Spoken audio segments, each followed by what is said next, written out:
Here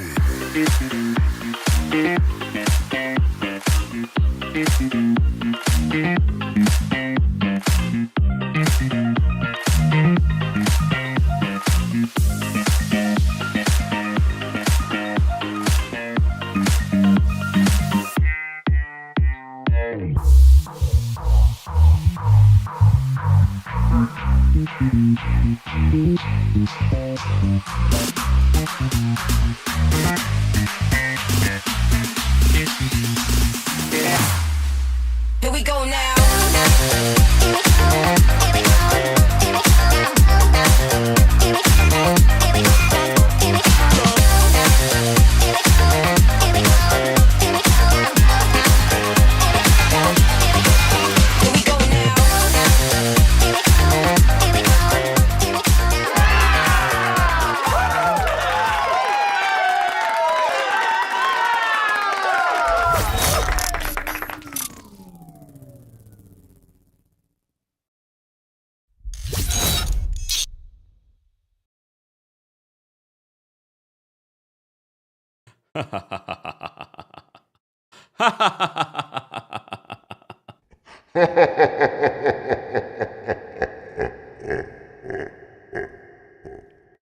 Happy St. Patrick's Day, guys. Welcome back to the Kempire channel, your #1 source for pop culture news and music, entertainment, reality TV, and so much more. As always, be sure to like the video. It's easy, it's free. Shout out to those of you that have already liked the video. 160 of you have already liked the video, but we already have over 200 of you watching. Liking the video doesn't just support my channel, it supports other people's channel, like yourself. You might be a content creator recapping Real Housewives of Atlanta and you're here to get some ideas. It's okay. Like the video. This way that people will find your video. People will find your channel. As you know, we don't just talk about Real Housewives or just reality television here. We talk about everything in pop culture. So be sure to subscribe. Be sure to turn on your notifications so you don't miss out on anything. Happy St. Patrick's Day to those that celebrate. Happy Monday to those that celebrate. It's a rainy, foggy day here in New York City. I don't mind a rainy day. As long as I don't have to be out in it commuting or doing errands, I'm okay with a rainy day. Do I want to be here working? Well, I don't mind it because I get to kiki and laugh with all of you guys. I actually love my job. Okay. Let me fix the camera. Here we go. Just saying. And even if you don't necessarily love your job, find something that you love about your job. Maybe it's your coworkers. Remember, I used to work for corporate America. I didn't always love I did like my job though. But I always would come in with a positive attitude. I would look for something that I enjoyed or liked. If it was a good kiki with friends or coworkers or another department, I would find that thing. All right. So I know a lot of you get the Sunday night blues and you're like, oh, I gotta go to work tomorrow. I get it. I understand. But you can't change it right now, right? So why, God forbid, this could be your last week on earth. Damn. But if it was, would you want it to be like, oh, here we go? Well, make the most of what you have right now. All right? Lord, I just was talking to the IRS. It's tax season. Come on. But I'm going to make the most of it. Okay? I pay my taxes. You pay your taxes. Everybody, it's due April. Come on now. Okay. Anyway, so the Real Housewives of Atlanta, season 16, episode 2. Look, based off all the promo and all the interviews and all the drama, I was like, wait, this is only the second episode? But compared to the premiere episode, how would you guys rate this week's episode from 1 to 10? I think this episode was a lot better, maybe because we're starting to get to know the other women. And I told you I was coming to the season with an open mind. Although I was not excited about this new season, I wanted to come in with an open mind and an open heart, right? Okay. But this week's episode, if I had to rate it, it was definitely better. I don't remember what I rated the premiere. I think I gave the premiere episode like a 6.5 or something like, or 7. I would give this second episode maybe like an 8.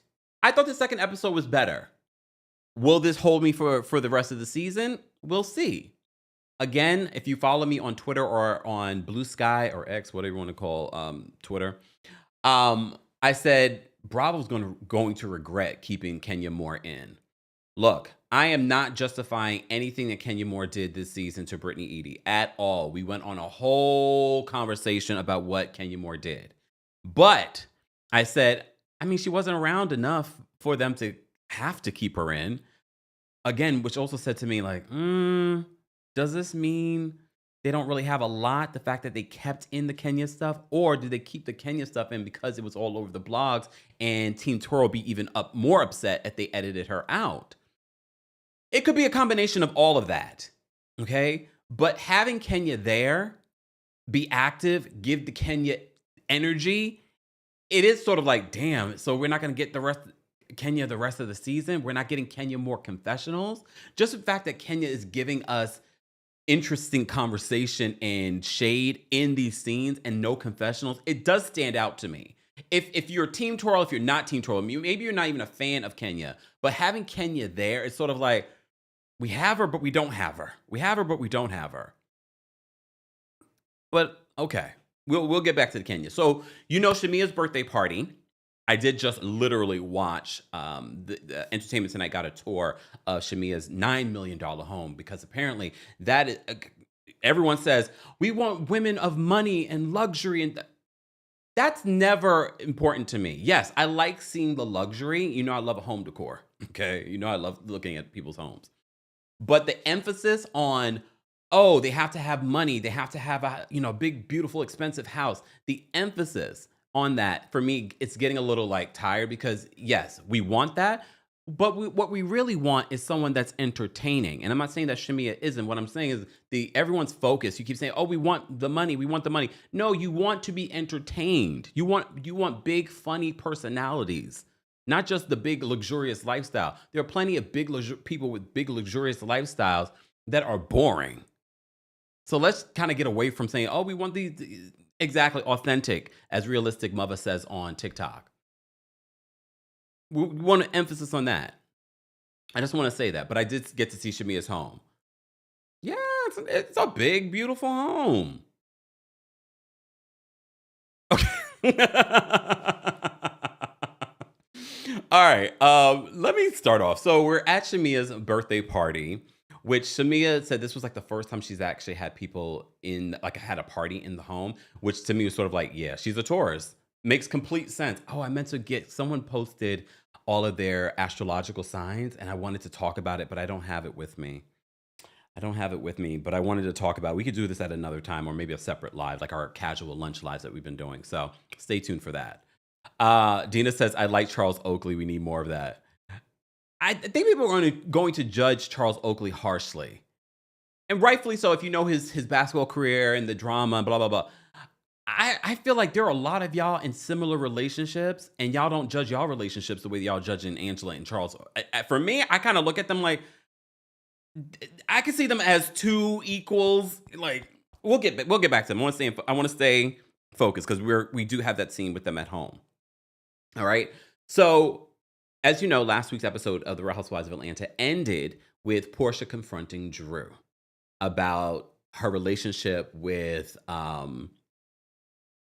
Dennis.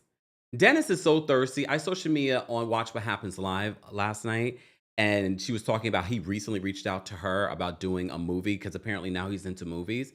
And look, y'all know a lot of men like Dennis in Atlanta that does all these different things. He's a serial entrepreneur. There's nothing wrong with him being a serial entrepreneur. But is he actually good at any of it? That is a question. We shall see. I mean, the songs that I heard from Drew weren't bad. So I don't know if he's writing and producing the songs himself, or if he's just the label head. I don't know. But it doesn't hurt for him to work with Drew. She's on this platform. She has a name. She actually can sing. Okay. But she says, Shamea said on Watch What Happens Live that Dennis reached out to her about doing this movie and being in this movie, and she left him on red. Shamea, again, I always remind you, astrological sign. Shamea is a Taurus, but I think Shamea sometimes is too loyal to Porsha. Too loyal. Because I'm literally watching season 10 with the whole Shamea and Porsha of it all, and how bad Porsha was not a friend to her. And I'm not surprised. Cancer. You saw how I brought that around, came back into that. Yep. But she's so. There's one thing about being loyal, and there's another thing about being stupid. I'm not calling her stupid. What I'm saying is, oh, maybe I am. But no, what I'm saying is, she's too loyal to Porsha, and she's too loyal to a person that doesn't deserve it. That is the problem. And I'm telling you, it's worth going. Look, Bravo, run me up a check, because go back to season 10 of The Real Housewives of Atlanta. And I'm not sure how these two were able to make it back to where they made it back to as friends. I was happy for them. You know, they grew up with each other. Fine. But the fact that we are literally seeing an energy from Porsha that still isn't respectful of Shamea, like her birthday party, you're 3 hours late. I don't give a rat's you know what about traffic. Then leave early. Leave early. So you remember Porsha could not film in her home because of Simon. Okay, can I do a conspiracy theory? Y'all know I usually love cancer women, but Porsha's the worst of them all. But I'm not surprised. Anyway, focus. Can y'all focus? Can I give you all a theory? Just a conspiracy theory.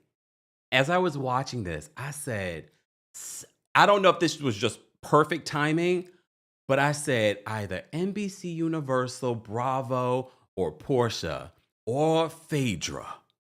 They concocted a plan to make sure that Ice got Simon, because now, as the season's airing, Simon can't be on social media talking about Porsha or saying Porsha's lying. Because he's locked up, they won't let him out. They won't let him out. Ow. Like, he can't say anything. She could say whatever she wants on this show. She's denied this. I will say this. Porsha Peach Juice Williams, sometimes Gobadia, allegedly, has denied calling Ice on him. She's like, I would never do that. Da, da, da, da, da, da, da. But then I said to myself, maybe it was just the perfect timing of it all. It could have been just the perfect timing. You know, the era that we're living in.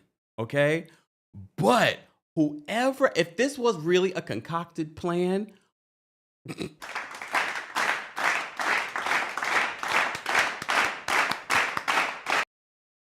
brilliant. Brilliant. Now he's locked up without any internet and he can't do anything. And all they need him is locked up for 3 months. 3 months. He could come back out and say whatever he wants, but by then we've moved on. And then he still has to catch up because he can't watch Peacock in jail in the entertainment. Okay.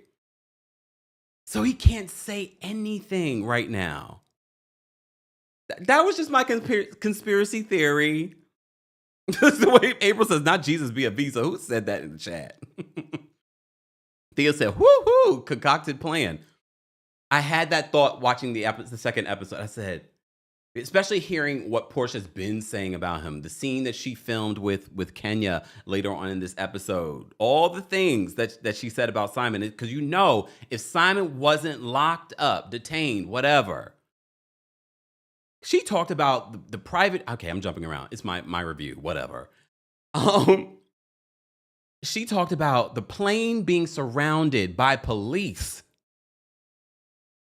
She talked about Simon saying, I didn't know I was in a car that was stolen and I didn't know it. Porsha, the signs were the red flags, okay? The Nigerian red flags were slapping you in the face and you still said, I'm going to marry him. I don't feel sorry for Porsha. You had so many opportunities. People learn from this. When people show you who they are the first time, believe them. Learn from this. Not the plane being surrounded, not having to go into the line 2, the second line. All right. You know what? Mr. Melvin Badger says, Kemp, I tagged Ice in one of his posts. I believe you did do that, Mr. Melon Magic. Messy, messy, messy. Or maybe you're working with Porsha or the network. Maybe. All right, let me focus. So Porsha confronts Drew. And she says that Drew is a low down individual. Okay, before we get to that, Shamea decides to ask Drew. People around town have been saying that they've seen you and Dennis boot up and in matching outfits. Wait, matching outfits? Who, what, where? Okay. So Porsha then says, she had been invited to this birthday party, but she said, I had just taken off my makeup. She was not trying to go anywhere. And then she saw pictures of Drew looking, not looking herself. Everyone was like, huh? Not looking herself, looking washed. Porsha tried to make it, put a little sugar on it. I was like, Porsha, no. A Real Housewife is going to let that, even though you may have not meant that shady, a Real Housewife is going to let it sound like shade. I didn't mean it as shade, but if we want to run with it, yeah, you were looking washed. Drew was like, yeah, I didn't have any makeup. First of all, Drew, you can't just help but lie. You clearly had makeup on, but you also didn't look washed. Maybe you looked a little washed out just because of the hair and the makeup and the outfit. She did look a little washed out, but it's not like she didn't look good. All right.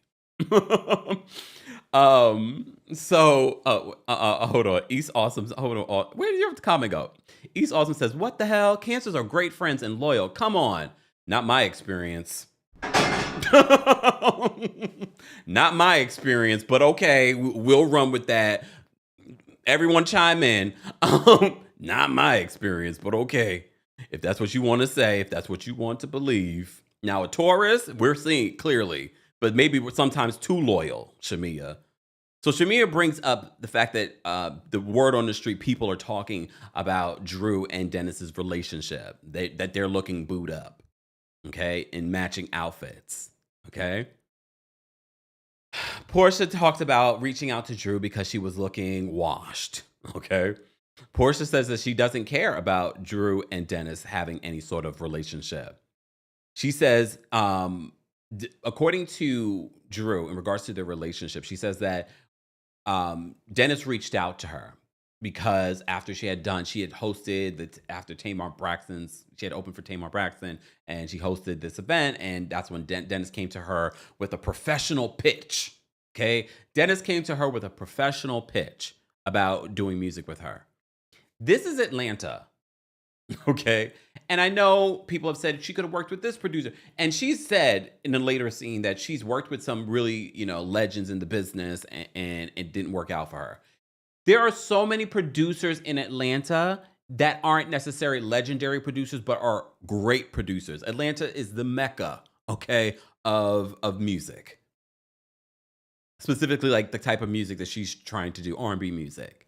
So I just can't with Drew. Drew wakes up and chooses lies every day. And word on the street, allegedly, production knows it too. Lies! The lie! That's on the word on the street. Production knows that Drew lies all the time. They don't believe her either. Allegedly. She wakes up every morning and says, what lie can I say today? But that could be said about Porsha too. I told you these two are going to have a lie off this season and we're going to be less like, what is going on? Like, what? I'm like, what?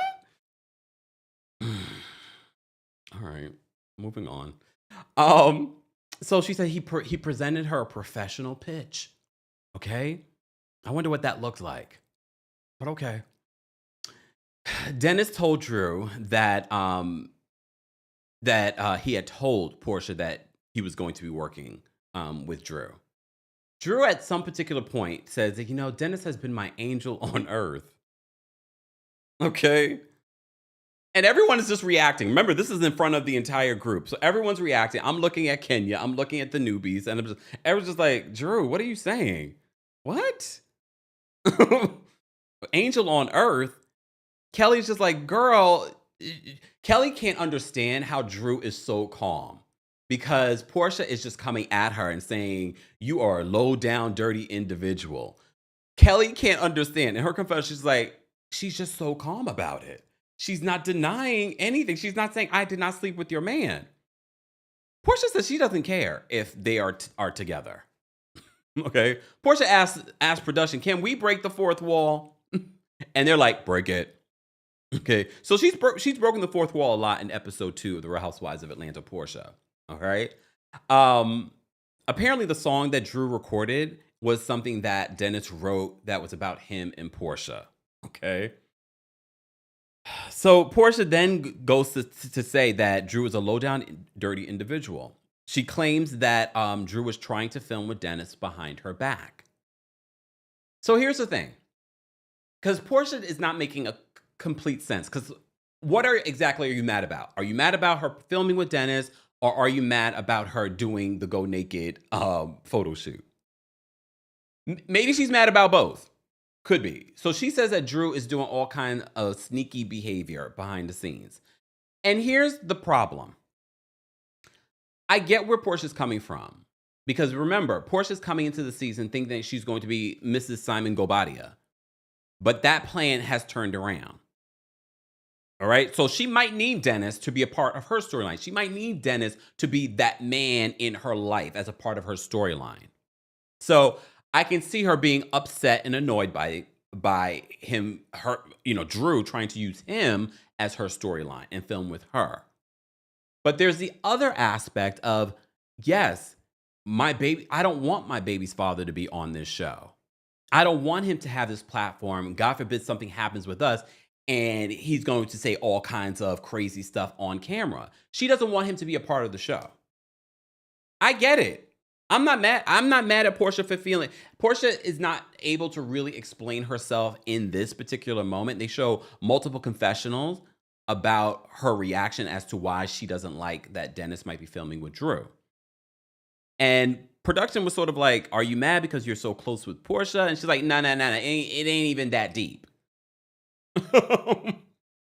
She's like, "It's not even that deep." So I do think it's a combination of things. I think it's because Porsha wants that option of choosing when Dennis can film, meaning with her. I understand that. It makes complete sense.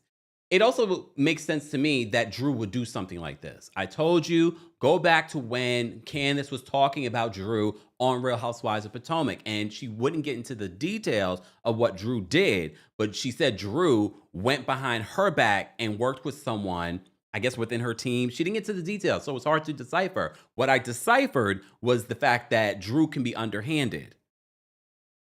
We already knew that, though. We already knew Drew is underhanded. Which I'm so kind of shocked by, because that's not... Like, Shamea gives Taurus in a lot of ways. Like, loyal behavior. Like, Shamea wouldn't do something like that. Drew... trifling. Real trifling. Okay. But at the same time, I don't know. We'll get to it, because there's more that I want to say about Porsha. But Porsha then says the other thing that bothered her, because you can see Kenya's reacting. Kenya is saying, even though she's made up with Porsha, Kenya's still going to speak her mind. She's like, "It seems like you're bothered about their relationship. It seems like you're more bothered by that." As if you still have a thing for Dennis. And when you see Dennis and Porsha together, there still is some sexual energy, right? Did you guys notice that? There is like, yeah, I'll circle the block again. I mean, I wouldn't be surprised that he would. You see what Dennis looked like, right? But maybe Portia's like, she's looking for a new benefactor. I don't know. Okay. Fine. So Porsha says the other thing that bothered her was the fact, here's the thing, because some of y'all don't understand this because you don't do this, all right? She's annoyed that Drew tried to film a photo shoot for Go Naked Hair for the show. So for those that don't understand, like my partnership with Butter, before I release that video to you guys, I have to get approval so that it touches all the bases with the brand. And usually that's in your contract. Some contracts are very specific about you can't put anything out without our prior approval. So I completely understand when Porsha says that's weird. That is weird. But the other thing here that we have to consider is that Drew wanted to do this for the show. It wasn't like Drew was just holding a photo shoot and she was going to put it out. She wanted to film it for someone else's brand. But if you remember, Drop It with Drew, everyone was like, are you an ambassador or are you an owner? Okay. Because remember, that was a little murky too. Were you an owner? We don't even know where Drop It with Drew is now. Drop It with Drew is dropped? Not sure. But for those that don't understand, as a brand ambassador, Porsha said, you are an influencer. What are you doing? And I don't know if it's in Drew's contract or if there is a contract with Drew and Porsha, but that is clearly stated usually, not always. I've done a lot of different brand partnerships. Some brands are do it whatever way that you want. Just make sure you hit these key points. I feel that the fact that Drew wanted to film this as if this was her brand, that is weirdo behavior. I don't care how anyone feels about Porsha or Drew. That is weird. That probably is against her contract. So I completely get it. Why would you want to film for a brand that you don't own? Yes, you are an ambassador, but even that has to be pre-approved. If you had talked with Porsha about doing that, then I could understand. But clearly you did not talk about it. But are we surprised? Drew has been a weirdo in a lot of ways over the years since we've gotten to know her. We didn't know that this was the type of person she was until she was on this show. So that is weird. It's weird that you want to film it for Real Housewives of Atlanta because clearly you have nothing else.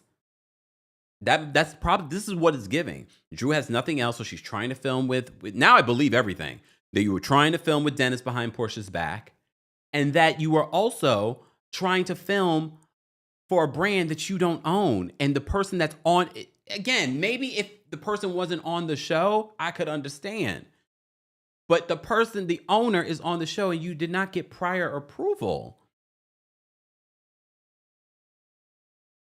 Look, Team Porsha. Team Peach Juice over here. Twerk, twerk, twerk, twerk, twerk. I'm turning into Shamea. All right. So they have that moment. It gets really heated and Drew does not seem fazed. I mean, her level of delusion should be studied. Her level of just not caring. I'm just like, I wish I could. I wish I could. In a lot of ways. So they take the elevator, yes, down to the pool for a jump into the pool. So apparently Kenya left before that. But Shamea wants to jump into the pool. They jump into the pool. That was a lot of people in her house. Anyway, like that didn't seem, I was just like, this is a lot of people in my house. Did she have security to make sure? I know it's friends and fam, but that's a lot. That was a lot of people in her house. So they gather around the pool. She says like, I want to jump in my pool. And she jumps in the pool and then they spray the foam. Okay. Are you guys entertained? Did you love it? Yeah, sure. Jump in the pool. Porsha's in the pool. She's throwing up her friend. Shamea comes out. Twerk, twerk, twerk. All right. All right, let's move to the next scene. Angela and Charles Oakley at home. Let me tell you something, and a lot of people have said this before. I'm going to reiterate it. Yes, I think Angela probably would have fit in with the original Real Housewives of Atlanta. She just gives that same energy. And then when you find out that she has her own money, first of all, I don't know about the kid situation. Charles' son, how old is Charles' son? How long have they been together? So they also have a young child together, as a 7-year-old together. How old is Charles' son? Just asking. What happened there? Charles definitely gives like he's going to be interesting and entertaining because he don't care about those cameras. So we get to see Angela's daughter Angela's daughter is like 24 years old. They only share one kid together. Okay. But we get to learn a little bit more about Angela. Angela she has like a financial consulting firm. She is a self-made millionaire. She's working on 5 homes that she's renovating and wanting to sell. So I appreciate, at least with the newbies, they all have their own. Anyone else? I found that to be refreshing. Like, yes, this is called Real Housewives, but this is not, a wealth that they have gained and built with their partner. They had their own wealth coming into a relationship. I was like, okay, all right, Angela. So she says, I was a self-made millionaire. She talks about meeting Charles like 10 years before. He got her number then, didn't call her for 10 years. They reunited because they lived in the same condominium, which they already said to me, oh, so they're of the same level of money. I'm assuming, especially when she says she's a self-made millionaire, and that's how they reconnected. I think this couple is one to watch. I know people are judging the way that Charles Oakley is, but if you know his history, I'm not surprised. But I also love the authenticity. Like, he's not going to change for those cameras. And I was just like, oh, okay. But I also think, although he seems a little crotchety and grumpy, look, the Todd father on Real Housewives of Salt Lake City is grumpy too. What makes it different here? I'm here for it. I want to see how this will play out, okay? Because I don't necessarily get fake from Angela either. But again, Angela, Taurus. Taurus, okay? Michael Jackson knows and everything. That's the only fake thing on her. Well, maybe. It's okay, Angela. You know what you got, okay? All right. See, Bella says Charles is a good OG husband replacement. Yeah, because he's going to speak his mind. Literally, we see in the premiere episode, he's telling his wife, and then I know some people thought it was shady. No, you want your partner to tell you your wig is lifting. I don't want you looking crazy out here on national television. Good. And as a Taurus, I'm sure Angela appreciated the honesty. Like, he wasn't embarrassing me. I was like, let me go. Sure, sir. Yes, the show has 3 Tauruses. How lucky are we? There's only 2 that we like, though. Drew, sorry. Not sorry. I like Drew. I told you I met Drew at BravoCon, but I just don't like the constant lying. That's why I wish I had their charts in front of me, because we're gonna have to do another live talking about their astrological signs. Let me say thank you, because we have quite a few super chats, guys. You can also support the channel just by liking today's video. It's easy, it's free, and don't forget you can hear our live recaps on the Kempire podcast, on Apple Podcasts, and on Spotify. And don't forget, we recently launched Club Kempire as a part of our special Apple paid subscription. That's where we're talking about the White Lotus. We talked about the Traders. I also dropped some Real Housewives of Beverly Hills tea as well there. Join Club Kempire today. There is a free 3-day trial that we extended just for this week. So be sure to check that out and get a little taste of what's going on over there. All right. Thank you so much, Sierra, for the super chat. Sierra says, Kemp, we just don't want the Gina from OC. We want to see rich but fun. Exactly. Like, we need both, okay? And honestly, we have to remember when Atlanta started, some of these women weren't uber rich. They were well-to-do. They were probably like upper middle class. So I'm okay with upper middle class, but I still want personality.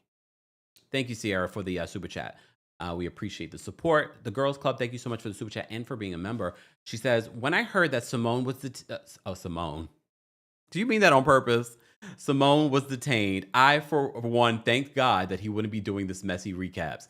I agree. Like, I just couldn't stand him on social media. Miss Esquire, thank you so much for being a member and for the super chat. Miss Esquire says, when people show somebody else who they are, believe them. Maybe how he treated another person is how they might treat you. We were saying that when all that was playing out, no matter how we felt about Fallon, who's also a Taurus, we were saying, pay attention to how messy he's being on social media with Fallon. That is how he's going to be with you. And that's before they even got married.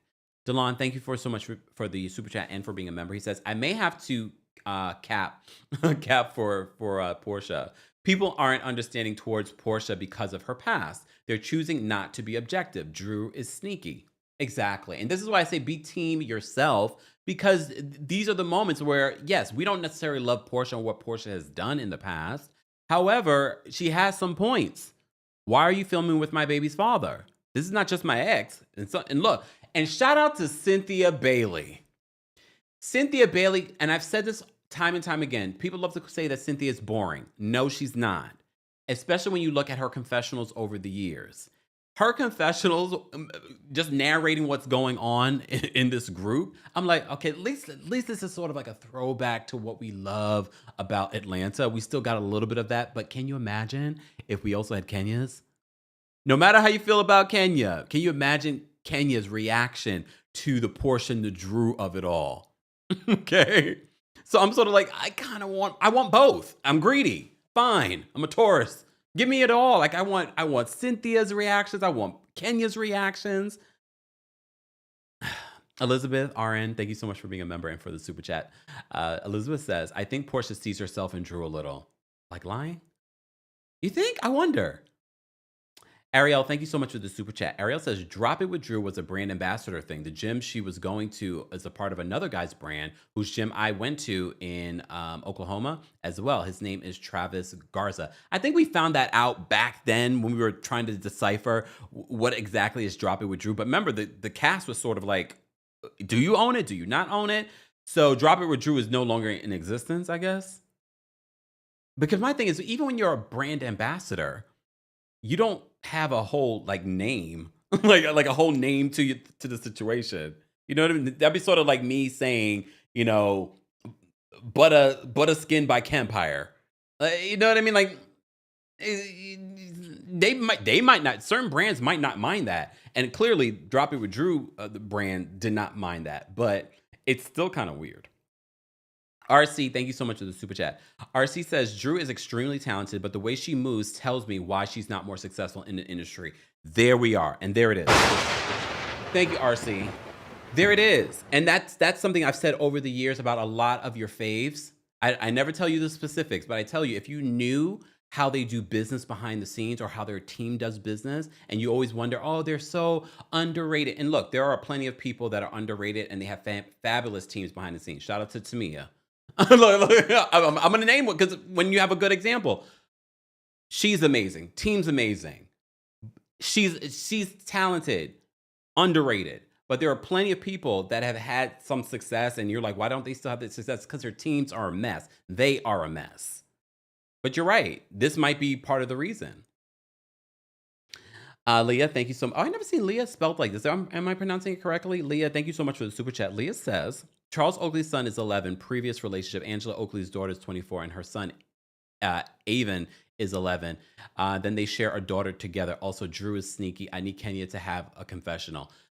Okay, so that's making more sense in regards to, because remember, she named all the kids, and I was like, okay, wait, I'm trying to keep up with the timeline of it all. So there was no overlap. That's what you're trying to say, Leah. There was no overlap in their relationship. I think because she mentioned that they had met 10 years before, but they didn't get together for 10 years after that. Just to kind of clear that up. Thank you so much, Leah. All right. Let's move on. So damn, I really digressed. I apologize. I'm back. But that was a perfect segue, Leah. Thank you. In regards to Angela and Charles at home. So Charles is cooking. So apparently, Charles, why can't you have white wine in the States? He's like, that's something when you drink that abroad. What does that mean? All right, fine. So she talked about her own career and how she is building these 5 different homes, renovating these 5 different homes, how she's a self-made millionaire. She talks about her relationship with Charles Oakley. He's in the kitchen cooking. She's updating her daughter on what went down at this party. He's reacting. Apparently she worked with one of her exes because they talked about that. This is what I appreciate about Charles, because he's going to be himself. All right? He's going to be himself. Regardless of cameras being there or not, he's perfect reality television. because he's not going to, be anything but himself. So I was sort of like, okay. So he's listening and reacting, the pots are getting loud. I kind of like their vibe together. Could it be my vibe? I don't know. I feel like if I date a Virgo, this is what the vibe would look like. He's not a Virgo though. He's a Sagittarius. So I told you I don't know about a Taurus and a Sagittarius, but you also have to look at the rest of her birth chart. She seems like she can handle him, and she gets him. She loves her some him though. Christopher says that he didn't like her gossiping. Probably. That's why you gotta gossip when he's not in the room. I just like seeing him cook, and apparently he's a good cook, and he likes to cook. All right, Angela's got it made. Angela's got the money, the honey, and a cook. All right. Thank you guys so much for the love on my t-shirt. Wait, so y'all can see my lucky charm. I'm feeling lucky today. Happy St. Patrick's Day to those that celebrate. All right, let's talk about this Kenya and Porsha scene. We already saw the picture of Kenya and Porsha hanging out when this happened, okay? So they meet up, they revisit, they show, the edit. They show all the issues that Kenya and Porsha have had over the years. They finally come together. They both look really cute. Both look very springy, which is like perfect for this time of the year, even though it wasn't filmed this time of the year. Or maybe it was. No, it was after. It was in May. So it wasn't too long. It was like, damn, this is a long time ago that we're watching this scene. Wow. All right. Moving on. So they talk about their kids. Porsha talks about in her confessional, yeah, we've had our issues, but we're grown. It's like, we're mothers now. And we already kind of saw that happening before Porsha ended up leaving. Okay, that these two were kind of finding their way of getting along. Do I think that it would have lasted? I think it would have lasted for season 16. I don't think that it would have lasted forever. Can we be honest? I don't think that it would have lasted forever. I don't think that it would. I just think they're very different people. And you saw it during Shamea's birthday party. Kenya was sort of like calling Porsha out for like, okay, girl, you look like you're more upset about her working with Dennis than anything. So I don't think that it would have lasted. I don't know if it would have gotten to the places that it's been before, but I don't think that it would have lasted. Deisha says that he's a Scorpio. No, he's not. He was born like December 8th. I looked it up, y'all. He's like born December, like in the teens. So he's a Sagittarius. Maybe he got Scorpio energy though. Who knows? Then they end up, Porsha talks about the situation with Drew, okay, and what set her off with Drew. And the biggest thing for Porsha, she says to Kenya, is the fact that she tried to film with Dennis. Okay. Again, this would have been a perfect opportunity for Kenya to chime in her confessionals to share her real thoughts, but we didn't get that from this scene. Okay. Which probably will save Kenya from getting into it with the ladies. I do think because Kenya has not had any confessionals this season, that she should be invited to the reunion. I think we all can agree. Team twirl or team whatever, okay? I think we can all agree that Kenya should be invited to the reunion. If you're going to keep this in, we need to hear her side. It's only fair. If it's going to be discussed at the reunion, come on. You kept it in the season. We need to hear Kenya's side. And maybe that will open up the door for Kenya to return in season 17. But some of you like, I don't want that either. Apparently, they thought she was necessary to keep her in. And when you see her in, you're like, I need it. But again, I think confessionals, they missed an opportunity by not including her in confessions. But I get it.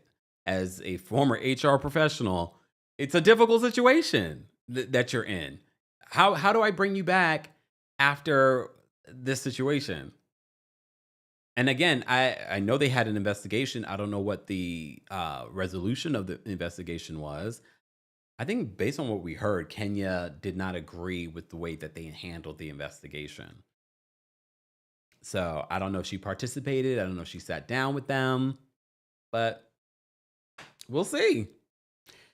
But by keeping her in, I think they're only making people want Kenya more. Oh, you said what I just did there? Yeah. Guys, we have over 2,300 of you watching on multiple platforms. Shout out to those of you watching on Twitch and Twitter, those of you watching on TikTok, those of you watching on Facebook and on YouTube. We appreciate you guys being here. And shout out to our replay crew. We haven't forgotten about you guys as well. So, Porsha, this is where Porsha tells us a little bit more about what she's been going through with Simon. And this is where she drops more information about the private jet being surrounded by police. Her talking about him saying he didn't know that he was in a stolen car. Everything about Simon gives sus. But you still said, I'm going to marry this man. Literally leading up to their wedding had to be delayed because Simon refused to give the information for the prenuptial agreement, like his bank statements and things like that. He refused to give that information. So it delayed their multiple weddings. Okay? And like the signs were there, but Porsha just refused to see them for whatever reason. I don't know why. I don't know what her intention was, especially if you think the money is funny. If the money is funny, why would you stay in a situation? You know, because everyone claims that she only got into it because she wanted money. But if his money's funny, right? Like, and I wonder if these situations happened after they were married or before they were married. I'm assuming they happened. You were going in that second line. That would have already been my. You know how we talk about in relationships certain things that you should think about, like when you have your list of things like good credit, physical certain things. One of the other things should be like, you got TSA pre-check? You got global entry? Because you both love to travel. So you got global entry. You don't? Oh, how about, are you open to getting it? Why don't you have it? And it might be because maybe they weren't a big traveler, but they're open to it. They always wanted to travel. Okay, let's apply. If they start acting funny about applying for global entry, probably because they got a past. Okay? But before we get married, you won't get that global entry. So for me, that's another background check that I don't have to do. You just do it yourself. And if you don't have clear, I can put you on my clear. I'm okay with that. All right. I'm very generous in a relationship. Okay. But let's see if you can get your global entry. I don't know if he can apply for global entry because he has a green card. How's that work? You can get global entry with a green card, right? I don't know. Can someone answer that in the chat? But if you are going into the second line, you got to go into the second line, which I'm not going to judge, because if you're dating someone from abroad, depending on what country they're from, that might be the only option. All right, that might be the only option. All right, boo, I'll see you by baggage claim. I'll see you at baggage claim. I'm terrible. I mean, certain countries you do have to go into the second line regardless, right? Depending on the country. All right, this just got awkward. All right, so she talks more about that, and she's like, the fifth wife. And apparently there was a fake marriage. The signs were there. Oh, Pageant Mommy says, yes, you can, Kempire. Thank you. So if you have a green card, you can get global entry. You don't even have to pay for global entry, but I would require my boo to get global entry because that's my background check for you. Me too, girl. T says, I got TSA pre-check and clear. Me too. I love clear because you don't just use clear in the airport. You can use clear at these venues and things like that. I didn't realize that until recently. Like, you can use clear at Madison Square Garden. You can use it at Barclays. So... And if you have American Express, there's another option there too. There's all kinds of options. Boo, you got any of those options? See, that's another way for me to check this billionaire status. If you've been around, you know what I'm talking about. Anyway. All right. Let's move on. So she talked about being the fifth wife, but she says that there was a fake marriage. The signs were there. First of all, then you're the fourth wife, because if there was a fake marriage, and wait, unless she meant like a marriage for his green card. Look, is that? I need more on that. A fake marriage, but we didn't get any more details on that. People need to ask these questions at the reunion. When you say fake marriage, what exactly was a fake marriage? Did he get married for a green card or something like that? Or was it not a real marriage? But the signs were there. All right. Then she talks about on the cameras that she saw that Simon had some women in the house. Here's the thing, though. Again, this is what the alarm bells in my head went off. Did Simon have women in the house after you guys separated or while you guys were together? Because, I mean, regardless, he's still a married man. But still. All right. So they have that little kiki. They talk about Simon crashing out on social media, talking about their Rolls Royces. Production was a little shady with the labels under the Rolls Royces. They put Kenya's, and then Kenya's was like purchased in like 2020. Like, I don't know if they said that she purchased it herself. I think they did, because that's why it's in my brain. And then they put under Portia's, was Simon gifted it to her in 2022 or something like that. Does she still have the Rolls Royce? I think so. Like, I don't see it. I didn't remember seeing any sort of report about them confiscating that. I know he was trying, and he was crashing out on social media about it because he had gifted that to her. I really wonder what this divorce is going to look like. Porsha has said that she wants him out of ICE so that they can finalize their divorce. I wonder if she gets that in the divorce. I know she gets 50-50 of this house, according to the prenup, and he's fighting that. So Simon must have some sort of money in order to buy this house.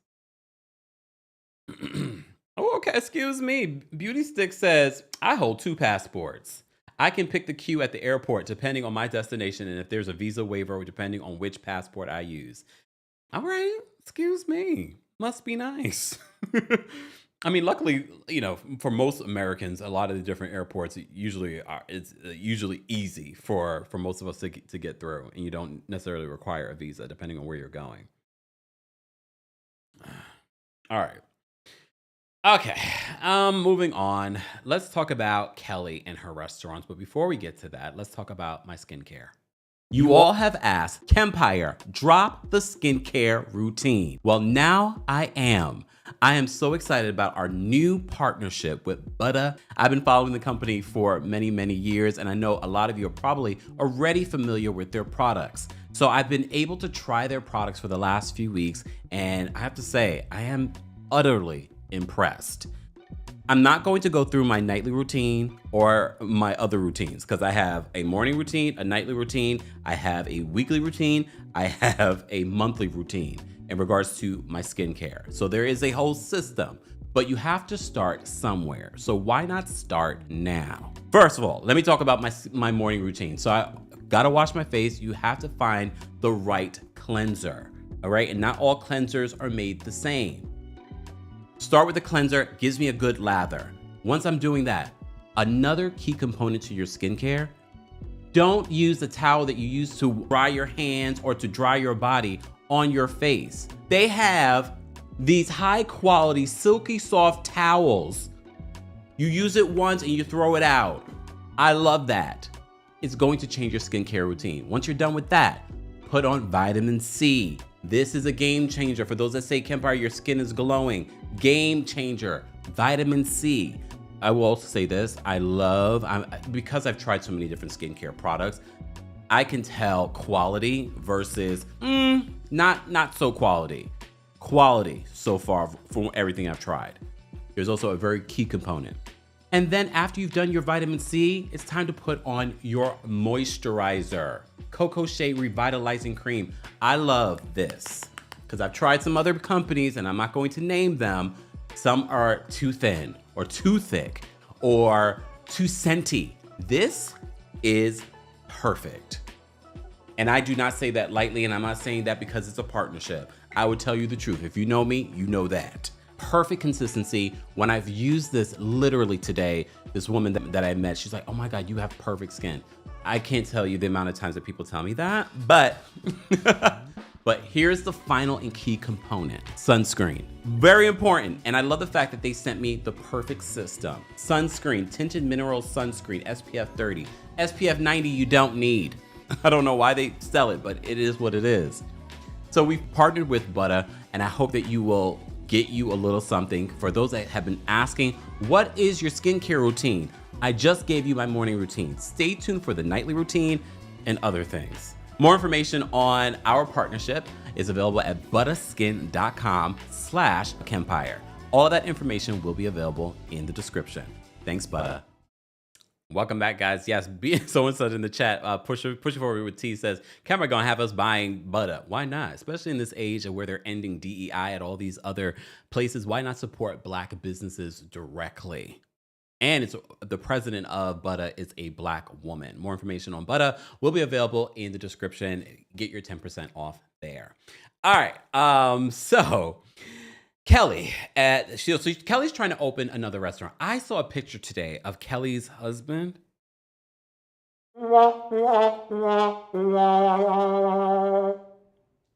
She talks more about that when she has that scene with Britt Edie. But in this particular situation, the Queen of Waffles is opening up another restaurant. Apparently, she had one at another location, but her husband ended up closing it. So I'm wondering, like, what her husband did in the past in regards to his work. Was that an investment that they both? I'm assuming that they both were invested. Both their names were on it, because she also alleged that he took money from their business account. She says that he closed that business, but she has one now in McDonough.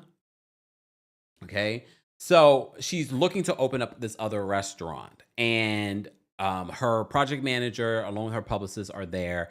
He comes in and he expresses concerns to her, like, we're not going to be able to open when you want to open. We have things that need to get done.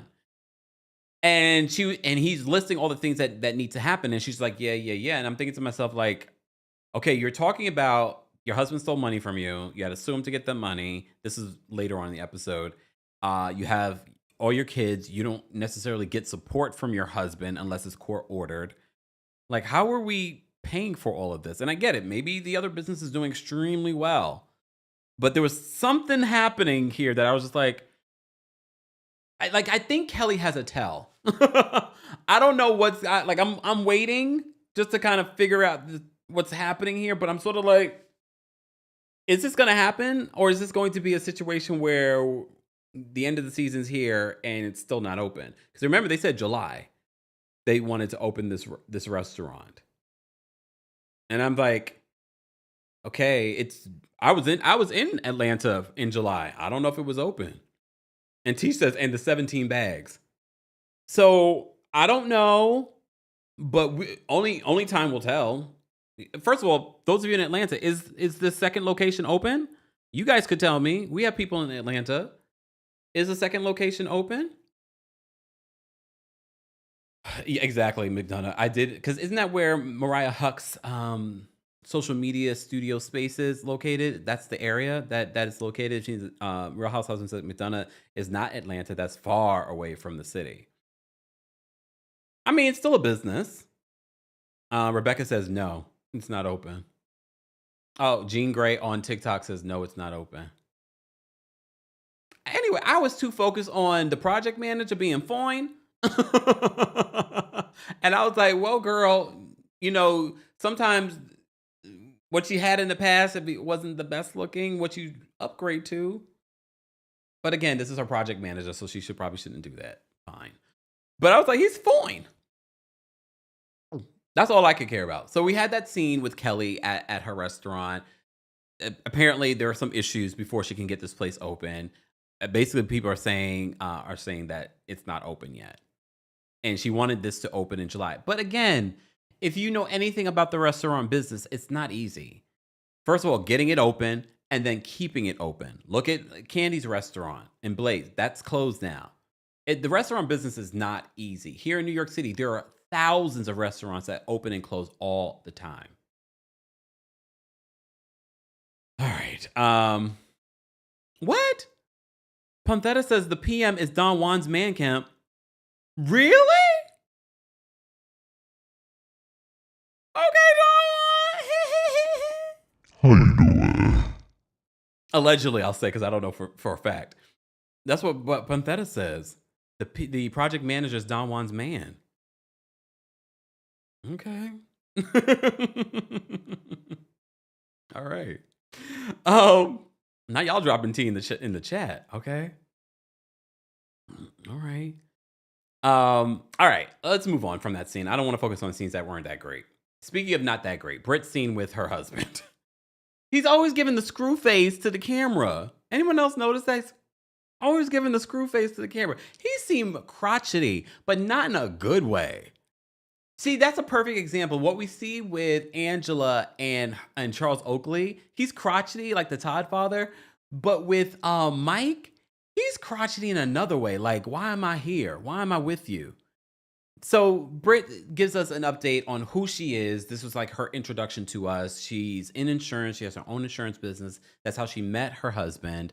She talks about their courtship and how they went to Vegas together, but he's like, we're not sleeping together. All right. But she said they had such a good time and they got married during the pandemic.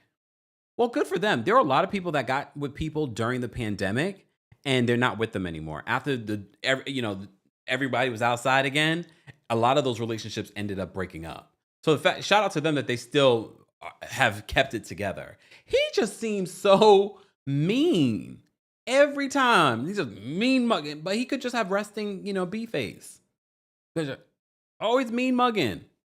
But she's getting frustrated with him because they're building a home and she wants to have a baby. Her mom is there and her mom wants them to have a baby. And he is just like, he's very whimsical about it. He's very just nonchalant about it. And she's like, you can't be so, nonchalant about a baby.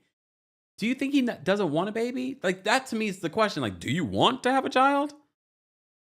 Because she seems like she's all about it. Britt, why are they lighting your nose that way? Y'all notice in her confessional, it's sort of like this mark on her nose. And we know it looks like she has a nose job.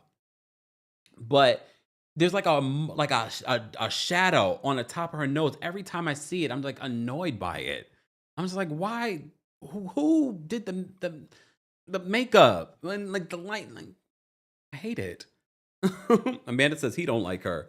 I don't know what he like, but to me, that's a perfect example of what I see with Angela and Charles being like, yeah, he might be crotchety, but I think that they have a healthy relationship.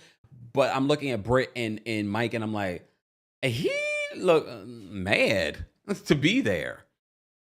And they're going into the sauna downstairs. The mother asked him, like, are you going to join us? She's like, no, I don't like the heat. Okay, all right. All right. I'm not sure how Britt's mother feels about him. Because he seems a little crotchety. She's talking about having a baby. He doesn't seem like he wants to have a baby. But okay, fine. So they, according to Britt, that they're going through IVF so that they can choose the sex of the baby. All right. Fine. Hey, we got a little bit of Britt from that scene. Shamea meets with Shiloh's surrogate, Shadina. We know Shadina. We remember Shadina was the surrogate for Candy. That's how Shamea met her. I loved this conversation because to me, again, and I'm not surprised by this, Shamea is giving us very authentic in every scene that she's in. Okay, even when she's defending Porsha, I do think that she's authentically defending Porsha. I don't think that's for show.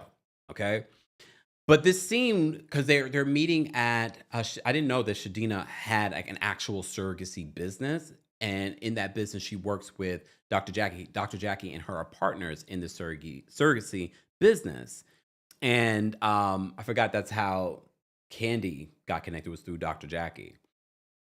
So Shadina, as you know, had gotten cancer while she was pregnant with Shiloh. So first of all, Shamea felt, what's the word? She felt guilty because she wasn't sure if the fact that Shadina was carrying the baby may have caused the cancer because, hormones and things like that. Shadina's like, no, they said that that's not what it was. And Shadina feels guilty because as a surrogate, your job is to carry a healthy baby if you can. So in some ways, Shadina feels like a failure. And I said, this is the realest scene that we're getting because I feel like those are real emotions on both sides. Shamea feels guilty. And you're seeing what Shiloh is going through, and then I understand where Shadina would come from and be like, I was supposed to give you a healthy baby and I wasn't able to do it. So they talk about that, but they also talk about Shamea and other babies. So apparently Shamea has what, four other embryos, two boys, two girls. So she wants to have a boy. So she's coming to Shadina to start that process of having a boy because they want to expand the family. This is also where they talk about how Black women are treated at facilities and maternal mortality. They talk about that and how she was treated because apparently Shamea had ended up getting pregnant recently and losing the child. But she talks about her experience in the ER and how they did not take her seriously. So now she's going to try again to have a baby, but she's going to do it via surrogate. First of all, the amount of conversations that were, just the topics that were covered in just this one scene, from how Black women are treated when they're pregnant and the dangers of that, especially in our society, about the guilt that each of them were feeling because of the last surrogacy situation that happened. And now she's talking about getting pregnant again. Like, there's just so much that was talked about and covered in the scene. For me, it was probably like my favorite scene of the season so far, because there's only been two episodes, but of the episode. Anne says IVF does increase risk of cancer. Well, look, so they talk more about, excuse me, they talk more about the next steps. So I don't know because remember, this is being filmed months ago. So I'm wondering what the next thing, the next baby, probably if they had started this process when this was filmed, probably the person's pregnant already. But of course, she probably doesn't want to talk about it yet. Foxy says, how old is Shamea? Remember, they were celebrating her 42nd birthday? So she's in her 40s. It's not impossible for her to get pregnant. You see Bose is trying to do that on Real Housewives of Beverly Hills. However, it does become a lot more dangerous as you get older. Guys, we're almost at 900 likes. Don't forget to like the video. It's easy. It's free. Yes, Beauty Stick says, all my Caribbeans, please apply for your passports. You can come to Ghana and other African countries without a visa. I need to do that. I do need to do that because I could get myself a Jamaican passport and be fine going to Ghana without a visa. I don't know what the process is for Americans to get a visa there, but if I can get there for free, why not? Tish, thank you so much for being a member and for the super chat. Tish says, Drew wants success by any means necessary. I believe Candace that she was trying to work with her people behind her back, just like Porsha. Same. I agree 100%. And that's what stood out to me. I was like, I remember what Candace said. Now I want Candace to talk on it. So when y'all get Candace in front of y'all, ask her the question. Damn it. Nadia, thank you so much for the super chat and for being a Taurus. He said, it's great to see Porsha with girls close to her age. They won't baby her and will hold her accountable for her lies. Also, Porsha and Drew equals pot and kettle. Love that. You're right. You're right. I feel, and especially because people are coming in at the same age bracket as she is. So she's not coming as the young, like, oh, I don't know what I'm doing. So she's coming in as an age equivalent. Professor Sagittarius, thank you so much for the super chat and for being a member. Porsha wanted to beat Shamea. That's why she ignored signs. And beat meaning that she wanted to have her own African with his own money and private jet and things like that. But you know what? To me, this is just a sign that Shamea is really a good person. Like, genuinely. Because she's been surrounded by blessings in a lot of different ways. And she found herself a good man because she's a good person. But take that as you will in regards to what I mean by that. Okay, peach juices. Um, Gary, thank you so much for the super chat. Gary says Portia knew about Simon's shady dealings, just like her friend Phaedra knew about Apollo's. Exactly. And thank you so much for the super chat. And says we have British/Netherlands and a third passport and have global entry. It's available to passport holders of allied countries. Thank you. I couldn't remember. I don't see why it wouldn't be offered to green card holders. Happy Monday. I just don't know if it would be offered to Nigeria. So does anyone that is from Nigeria, maybe a green card holder, weigh in? And not that it's important. Man's about to get sent back. But I know, like, just want to know. You never know. Keith, thank you so much for this. Keith, you keep changing your photo. Keith, thank you for the super chat. Keith says Simon is Portia's karma for trying to keep up with Shamea. Just because you have the ingredients African doesn't mean you'll have the flavor. Keith. Queen Bee, thank you so much for the super chat and for being a member. Queen says, Portia needs to partner with Tubi and put out that docudrama series or movie. She can even ask Candy to produce it. Y'all are so shady on this Monday. Okay. JMW, thank you so much for the super chat. JMW says, allegedly, Fallon was in a business arrangement that might have been the fake marriage. It was weird for her to get pregnant by the broke help. Oh, I mean, when you think about it, and then he tried to play victim later on social media, Simon. Scarlett, thank you so much for being a member and for the super chat. Scarlett says Brit needs a neti pot, sounding all nasally and congested. Maybe that's just how she sounds. Not a neti pot. Y'all are so shady today. Sarita, thank you so much for the super chat. Sarita says Brit's husband giving Nico from Love and Hip Hop. Oh, Atlanta. And Brit knows is giving Dwight Eubanks from RHOA.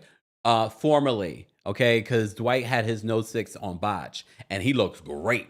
Dwight was at the RHOA premiere party. He looks great. So you can get it fixed, Angela. Sorry. and Brit.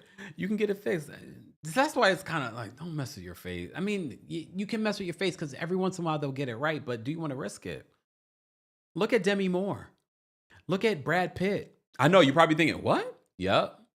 They got some good work. I don't know if they got nose jobs, but definitely got some facelifts and stuff like that. Look at Caroline Stanberry. Like, you just got to do your research. Millie, thank you so much for being a member and for the super chat. Millie says comparison is a thief of all joy. Ooh, that's a word. I just watched someone on TikTok that was talking about comparison. Wemi on TikTok. Comparison is a thief of all joy. Portia needs to hear this. Well, someone snip it and send it to Portia. Send it in a DM. I can't. I'm blocked. It's funny because it's true. All right. Let's move on. Let me get to the other stuff that I want to talk about. And I'll briefly do it. If you're a member of the channel, though, not me getting smaller. Please hold. If you're a member of the channel, I have already posted the call-in link for Royal Court members and senior royals, so you guys have first access to the call-in link. Let me lock this. That way this doesn't move. Okay, there we go. All right, and happy St. Patrick's Day to those that celebrate. Are you guys making like was it corned beef and hash? No. It will be leftover Indian for me. Okay. All right. So Kelli and Brit hang out. They seem like they really like each other. They're both newbies. So they chill and they hang out. Look. All right. I'm not gonna say all the things I want to say, but we'll move on. So Brit talks about planning her wedding because they had got married during the pandemic. Kelli says that that she only asked Portia. Can you remember? I don't know how they went from Portia confronting Kelli about her asking about the whole Simon of it all and taking that woman's man. It went on to the whole Drew of it all. So she said she was only asking the question that everybody wanted to know. Agreed, Kelli. Portia thought that she was going to come into the season and no one was going to ask. And you see how quickly they moved on. They never went back. Okay. But they should go back because I think now they're sort of like swept it under the rug. All right. So Britt brings up Kenya and asking about where, why was Kenya asking about my missing wedding band?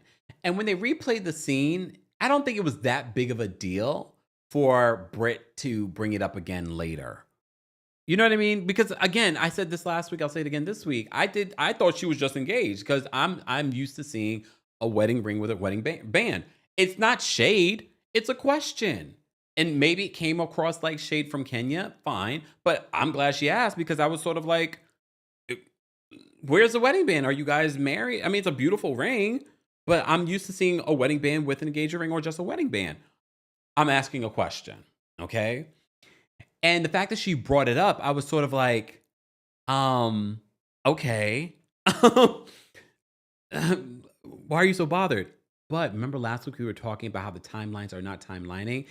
I have to say something, guys. Yes, we kept on seeing that they had filmed. We're watching the premiere episode and they're talking about this was filmed 3 months ago. 3 months ago? And this is the premiere episode? But remember when I said Kenya's energy towards Britt was weird? But remember when Kenya was like, oh, nice meeting you guys? We did not see Kenya's face. Remember, we talked about these types of editing tricks before. I don't know if it's true. I'm just putting out the conspiracy theory. We did not see Kenya's mouth move when that was said. For all we know, Kenya could have said that somewhere else during the season, and they just added it in there. Or they used AI. Look, allegedly, these housewives sign off on contracts that say that they can do that. I don't know if I have to say allegedly. Reality TV stars have said that before. So when you go back to that scene, we don't see Kenya's mouth say that.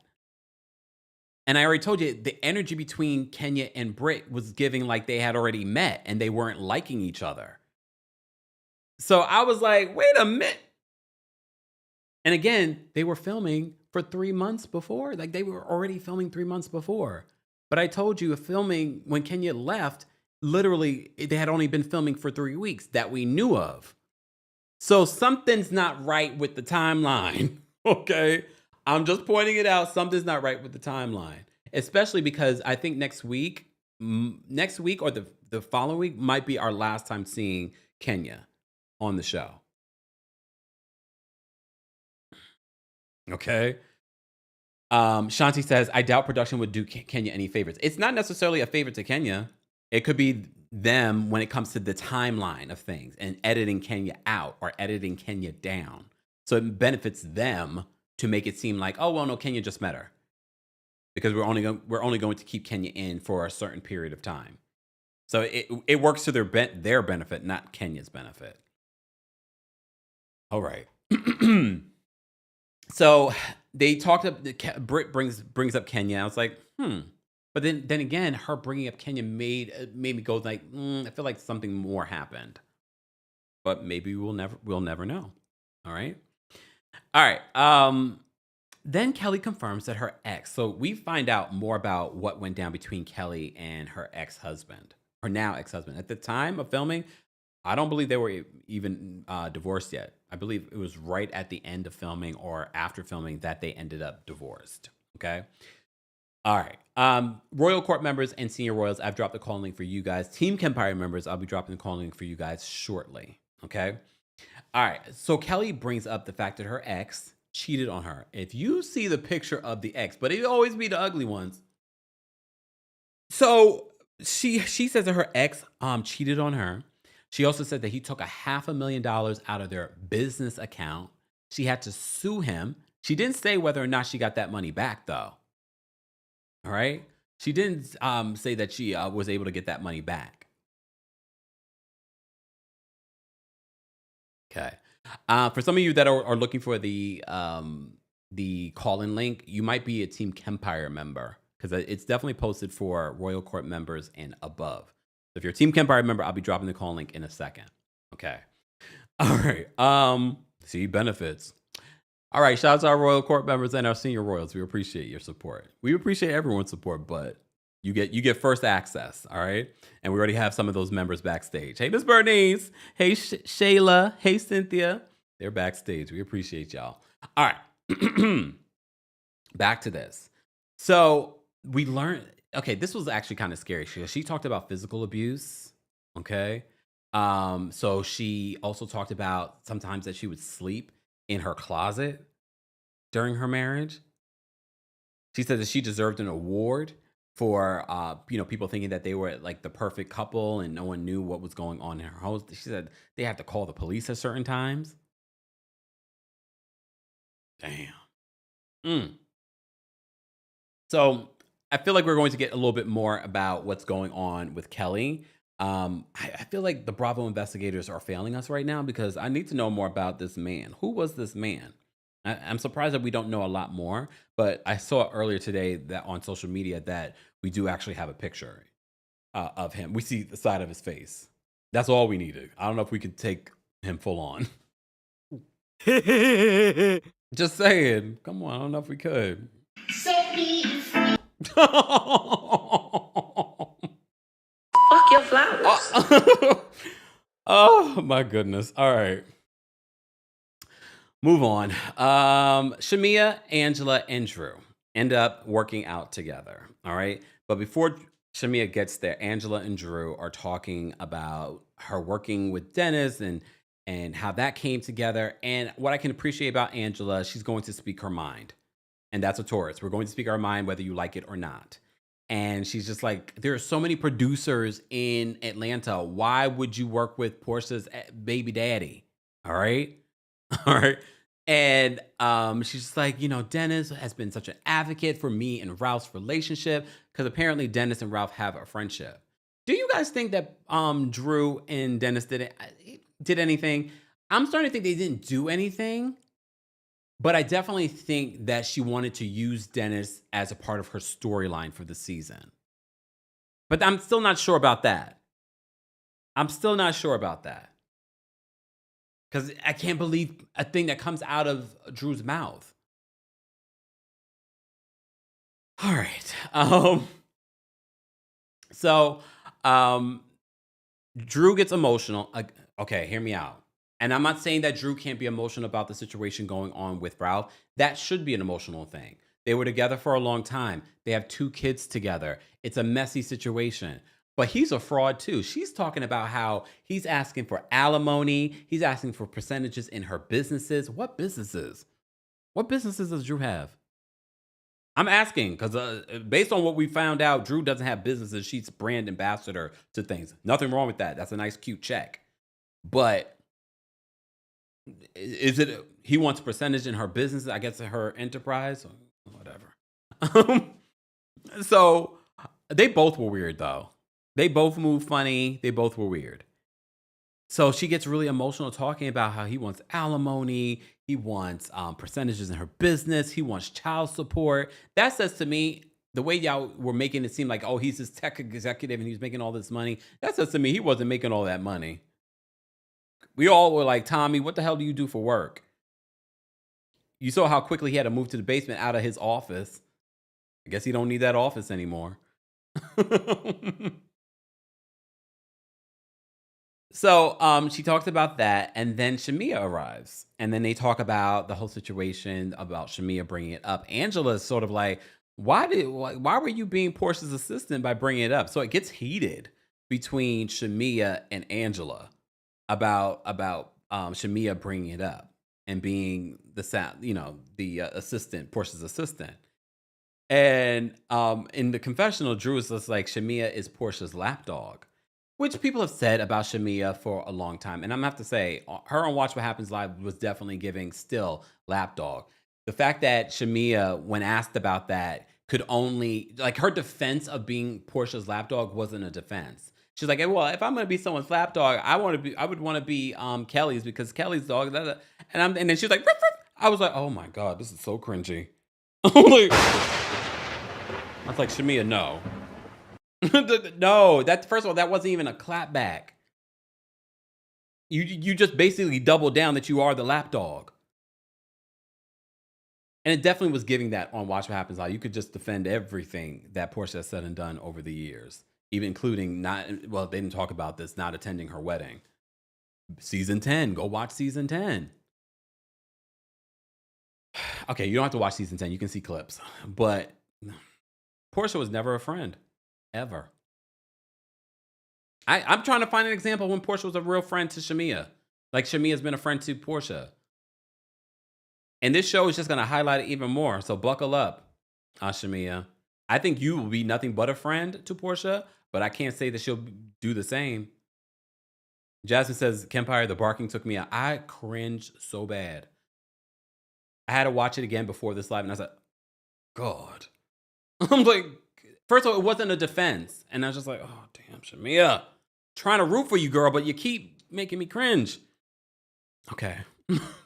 So Angela and Shamea get into it, and they don't resolve it because you see in next week's episode, they're going to get into it.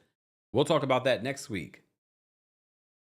But basically, that's how they end their conversation. And Drew is just like, yeah, Porsha, Shamea's Porsha. When you look up the definition of lapdog, you're going to see Shamea's photo.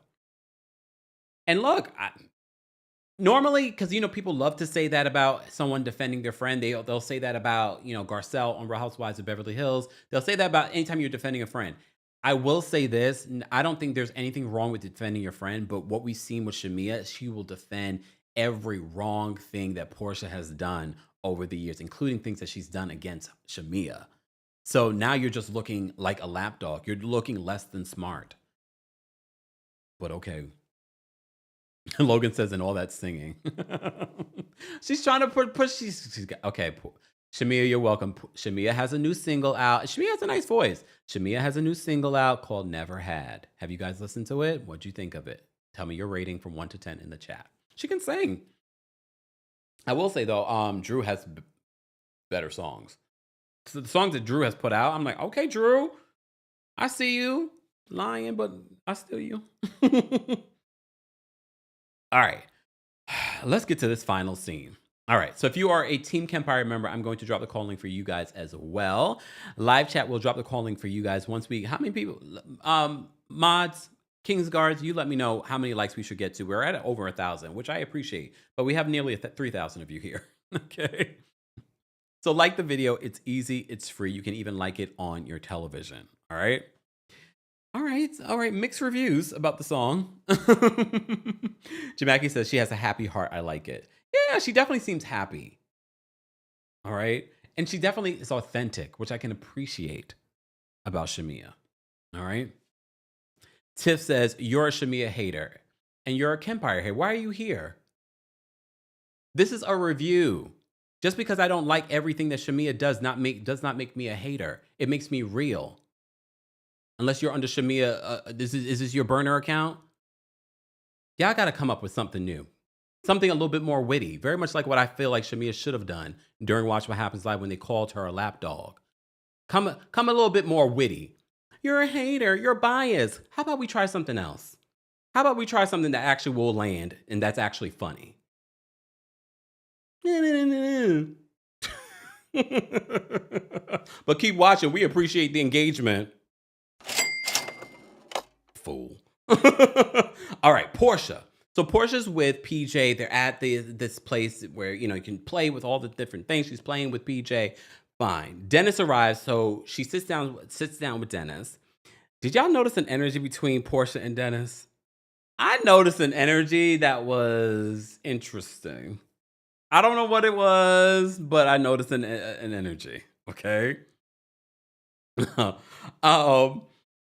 So they sit down and they talk about the Drew situation, and Porsha is like, he's saying that Dennis is saying it's strictly a business relationship. It's nothing more. Ralph is the homie. Fine. And then she's like, well, she's making it seem like you're her Lord and Savior. Well, she did say angel on earth. And he's just like, huh? She's making it out to be something else. So do you guys think that maybe Drew has feelings for Dennis, but he doesn't have the feelings for her? I don't know. Pure Luxury Salon says the hug said it all. Okay, so I wasn't the only one. I was like, what is happening? So they end up talking more about the Drew stuff and what's going on there. And Portia's like, I don't like it. And for Dennis, he's like, yeah, she was supposed to put the album out. It's supposed to be, this is great promotion. And Portia's just like, what? promotion. He's thinking like this is a business. That's what he's thinking. Okay. Rachel says Dennis is not attractive enough for Drew. Come on. I agree, but it kind of, based off of their separate scenes, it felt like it was more business for him, which he could just be saying that. But she seemed like she's a little smitten. Drew does seem like she's a little smitten with Dennis.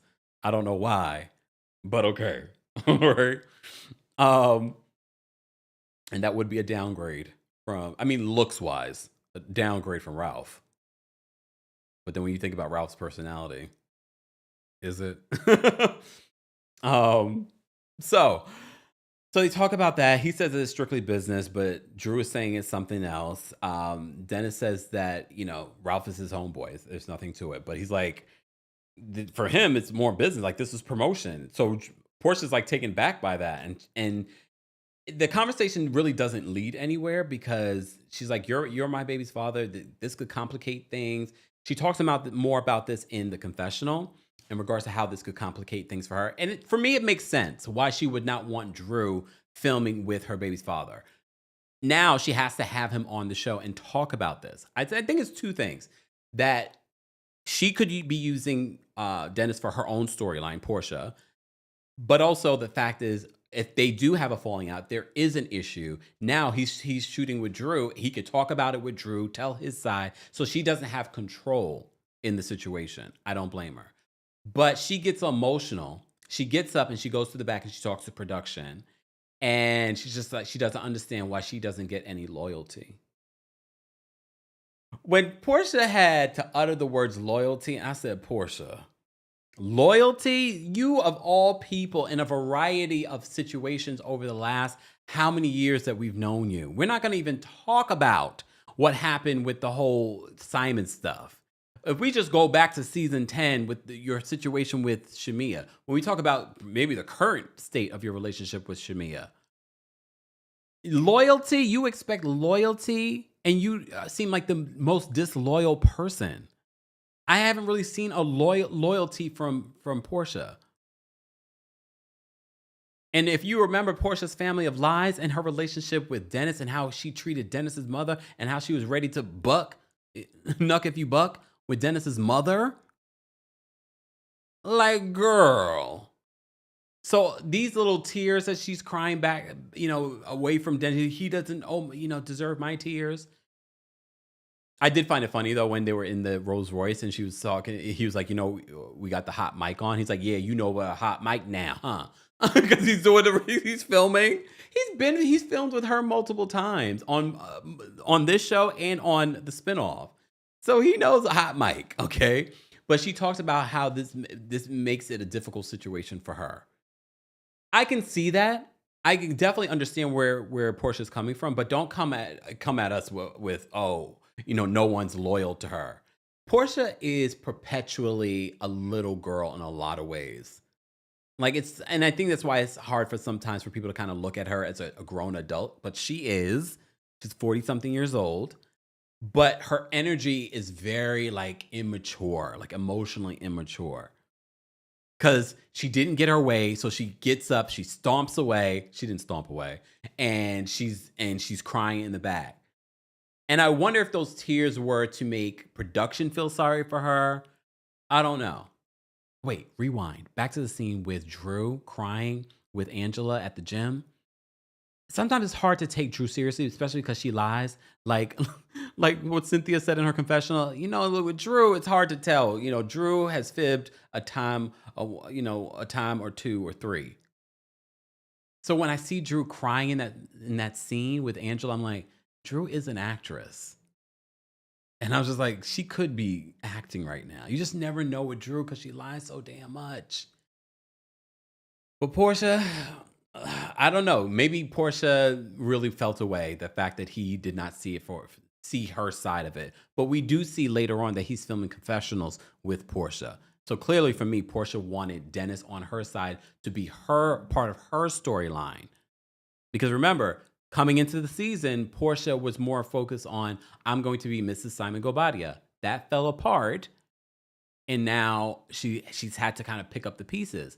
And trust and believe, The network is propping Shamea up as the star of the show, and I wouldn't be surprised if that's going to affect the relationship between Shamea and Porsha. And Shamea is going to see, and Shamea is still riding for Porsha, but Shamea is going to see that Porsha is going to feel a way about that. She may say that she doesn't, but she's going to feel a way about that. And I'm not saying that's right, but if you were a loyal friend, Shamea has definitely been loyal to Porsha. Queen D, thank you so much for being a member and for the super chat. Queen says, trust your body. I thought I could be tough and ended up in emergency surgery for an ectopic pregnancy. That's with all Black female practice. Yeah, it's sad. It's very, very sad. But it literally, this is not just us saying it, guys. There are literal numbers proving how Black women are treated and Black people in general when going to the hospital. Breezy B, thank you so much for the super chat. Breezy B says, Porsha doesn't want Drew to film with Dennis because Dennis can fact check her. We know she lies. She wants to have full control of the narrative.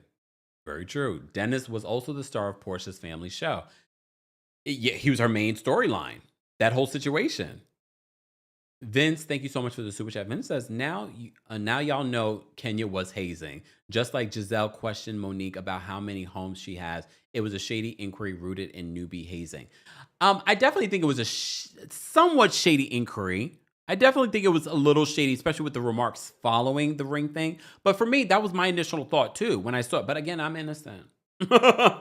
I was thinking like, oh, did she say she's married or she's engaged? I don't see a wedding band. Again, not everyone does that, but I didn't see it as hazing. That's a big word, but the follow-up questions probably could be considered a somewhat hazing and shading.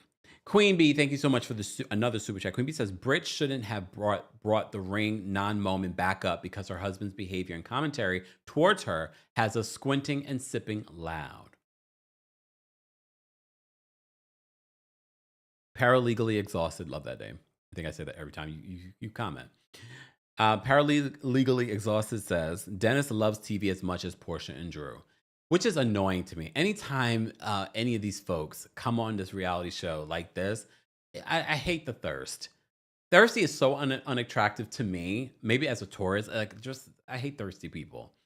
Keith, thank you so much for another super chat. Keith says, I'll probably have a different pick by Married to Medicine, but I definitely think that Drew either had her back or jaw rearranged by Dennis, if you know what I mean. Ew. I want to think about that. V, thank you so much for the super chat. V says, it was hard to watch Shamea on Watch What Happens Live. Very cringy. CV, thank you so much for the super chat. CV says, Shamea reminds me of that episode on Martin when Biggie came on and Gina and Pam was doing the most. Damn, you're really taking us back. But that's Shamea's personality. Shamea, that is who we've known Shamea to be. Thank you so much, Hater. I think her. Sorry, not Hater. Thank you so much for the super chat. I see you sent another one. Her says, Porsha, the only one making it more because it makes her uncomfortable. But again, if this was your baby's father coming on your reality show, how would you feel? Look, I try to keep an open mind. Right, peach juices? Doreen says, a lot of people I don't know why they're waiting, but sometimes they do this. Are we ever getting the taglines? Where are the taglines? I'm pretty sure we'll get them soon. If not this week, definitely next week. So stay tuned. Vince, thank you so much for the super chat. Vince says, Drew be lying, Drew be acting, Drew be Delulu. I like that. Drew do be lying. Like it's annoying at certain points, though. I will say that. Okay. Dia says, right. Shamea is consistent, if nothing else. I mean, I do believe that Shamea is authentically herself. Okay. But like Fumi, can I just call you Fumi? Fumi Leo says, Shamea was awkward on Watch What Happens Live.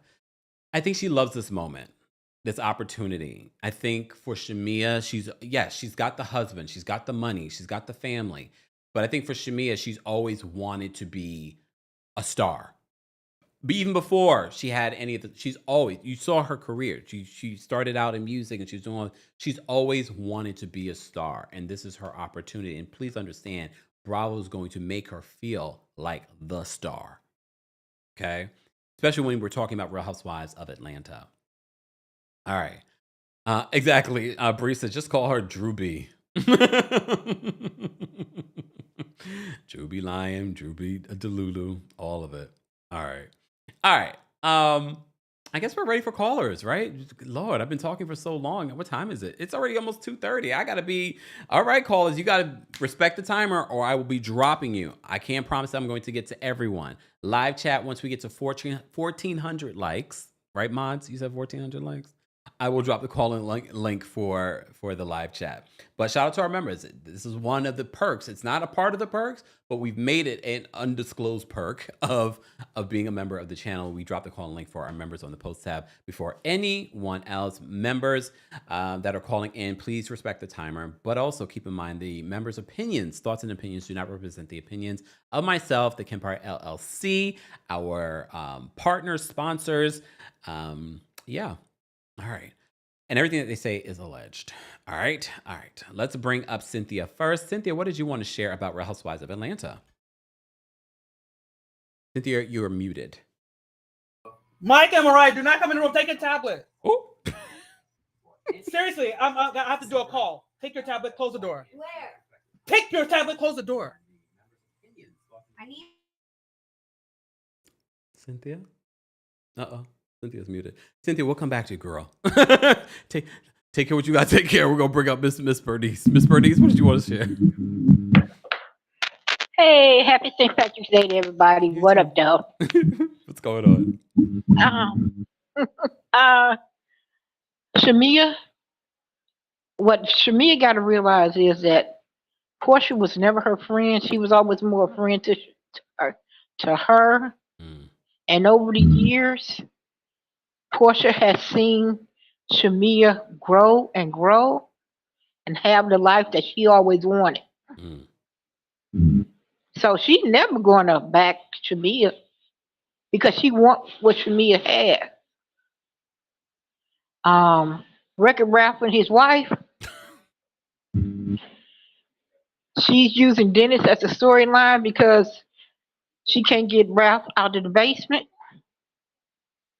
And even if he was out the basement, I don't want to see him on my screen. I really don't want to see Drew, really, honestly, because Drew ain't changed. Drew is still the same Drew as she came on the show. She hasn't elevated or evolved. She's still doing that lying stuff. Yeah. You know, come on now. He's my angel. You really Telemundo, that scene right there. Come on. You over. He's there as a businessman trying to help you. There's nothing romantic in there for you and Dennis, and you know it. You just gonna put that little icing on the cake that nobody else want to eat.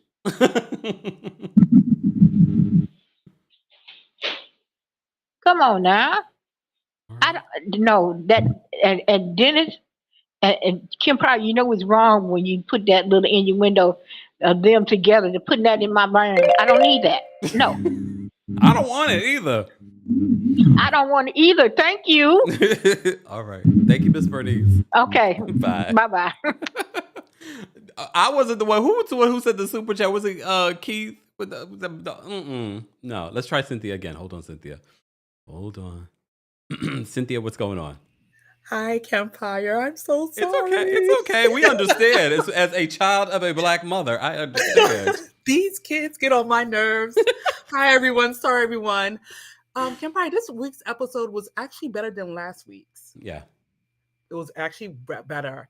And you know what? Thinking about Simon's case, he's the one that started I don't know if you know, but Trump enforced a U.S. ban on Nigeria.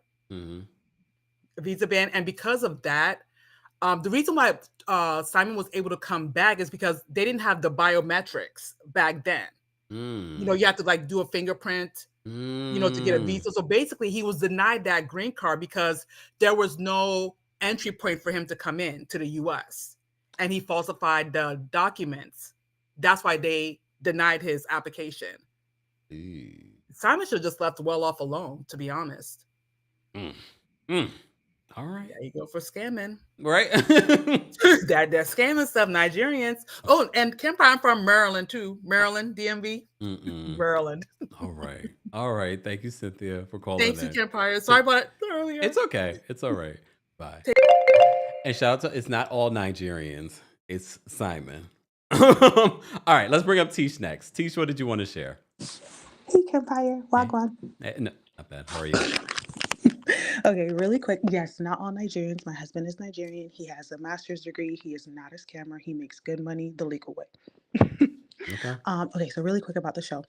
Porsha was wrong then, and Drew is wrong now. None of these girls would try to film with Ralph, let alone without Drew knowing. I think it's really weird that Drew has a relationship with Porsha, and she had to hear about Drew and Dennis working together through Dennis. Yeah. As a friend, she should have just told her. Like, it's weird to me, and I get it. Porsha's done some crazy stuff, but that doesn't. We can't be hypocrites just because we don't like Porsha. Like, it's not okay. Kelli and the project manager, that the energy you were getting was the same energy I was getting Kempire. That scene gave a lot of cap. Like, when he started going into the specifics of what needed to be done, she kept rushing him and like trying to brush it off like she was trying to save face for the camera. And I was like, we're gonna circle back to this. Shamea. I was talking a lot of crap about Shamea last week, and I take it back. I don't. Really quick, at the time right now. Really quick. Hearing her journey with the IVF and the 7 rounds and the ectopic pregnancy, I was just like, yo, this person has every reason to like be rough or to be negative, but she sees so much joy in the world. It's a reminder that we really got to stop judging people without knowing the facts. All right, I'm gonna still judge her. Thanks, Tish. Bye. But no, I love what you said, though. No, I agree. She's been through a lot, but she's still such a bubbly, lighthearted person. All right, Tish, take care. And this is why I love when you guys call in. All right, Delon, we're gonna bring up next. Hold on, Delon. What's going on, Delon? Hi, Kempire. How are you? Are you running? I was. I had to leave work real quick. I had to run so you could hear me. Okay. But but the first thing I'm going to say is, because I've been seeing the neck brace on my feed a lot, and I don't want to be like her, so I'm just gonna say my name is actually pronounced Dalen, but we have the 60 seconds, so I don't want to waste my time. But about the show, it was better than last week. I'm kind of getting tired of the Shamea Porsha stuff, because I feel like what Porsha is like, I feel like they're just trying to pit them against each other because Porsha hasn't been the best friend to Shamea. And I'm just like, can we just let that go just for the sake of this new refreshing season? It's just new. So can we just like not bring up old stuff? And anytime Porsha does something, they're gonna bring up what she did to Fallon. I'm just like, that does not correlate at all. Like, none of this stuff correlates with the Simon stuff and what she has going on now. And I just feel like you need to keep a good eye on Drew because she's not that smart. All right, Dalen. Bye. Here's the thing in regards to the Porsha and Shamea of it all. I think the only reason why people are bringing it up is because literally in episode 1, we see another sign of Porsha not respecting the friendship that Shamea has given her. That's why it's coming up. All right. Toya's backstage. We're going to bring Toya up next. Toya, what did you want to share? Hey, Kempire, how are you? Oh, well, how are you? I'm good, thank you. I don't know how Drew made it through this cast shakeup. Ooh. Drew lies, and I liked Drew, but Drew lies so much. She's not like open and honest. You know, even the whole situation with her kissing the lady, like, girl, why you lie so much? And now this is so fake. We know it's for a storyline. And when the fans know that you're being fake for a storyline, we don't want to hear nothing that, like, come on, man, production, y'all got to do better. How did Drew make the cut? How, Sway? Not a fan of Angela. Shamea didn't deserve that. These new girls are coming in way too hot. Also, it's very common for newly married women to wear a wedding band and an engagement ring. If I see you with just an engagement ring, I'm going to assume that you are only engaged and not married yet. A lot of women will wear either just the band by itself, but I have never seen a woman wear an engagement ring by itself. Okay. That's odd. But sometimes they get these big old bulky rings and it's uncomfortable. Yes. But they want to show that they got all this money. But okay, that's it for me. Thanks, Toya. Have a good one. You too. I will say this. I think it was my collab with Layla. Layla says that there are some women that will just wear their engagement ring even though they're married. But again, I feel like that is probably a smaller amount of people than it is the norm. Which is, again, I don't think Kenya's original comment or question was necessarily shady. The follow-up in the comments afterwards, yes. All right. Jasmine is backstage. We're going to bring Jasmine up next. Jasmine, what did you want to share? Hey, Kempire, how are you? I'm well. How are you? I am good, thank you. I just want to say, first of all, in regards to Brit, listen, Kenya was wrong with what she did. I'm not a Kenya fan at all. She was wrong for what she did, but I understand. I get it. Ever since last week, it's something about Brit. I get it. Okay. Other than that, I think that this episode was better than last week's. And I also think I like the topics that they touched about, like it was real conversations. It actually felt real. And the thing I thought about when we were hearing Kelli share her story with her ex was, I don't know if you heard about the turkey leg hut and that couple. No. Okay, so there's a couple out of Dallas and they own the Turkey Leg Hut, and it was like a big, huge restaurant or whatever. It was trending on social media and what have you. The husband turned out to be abusive.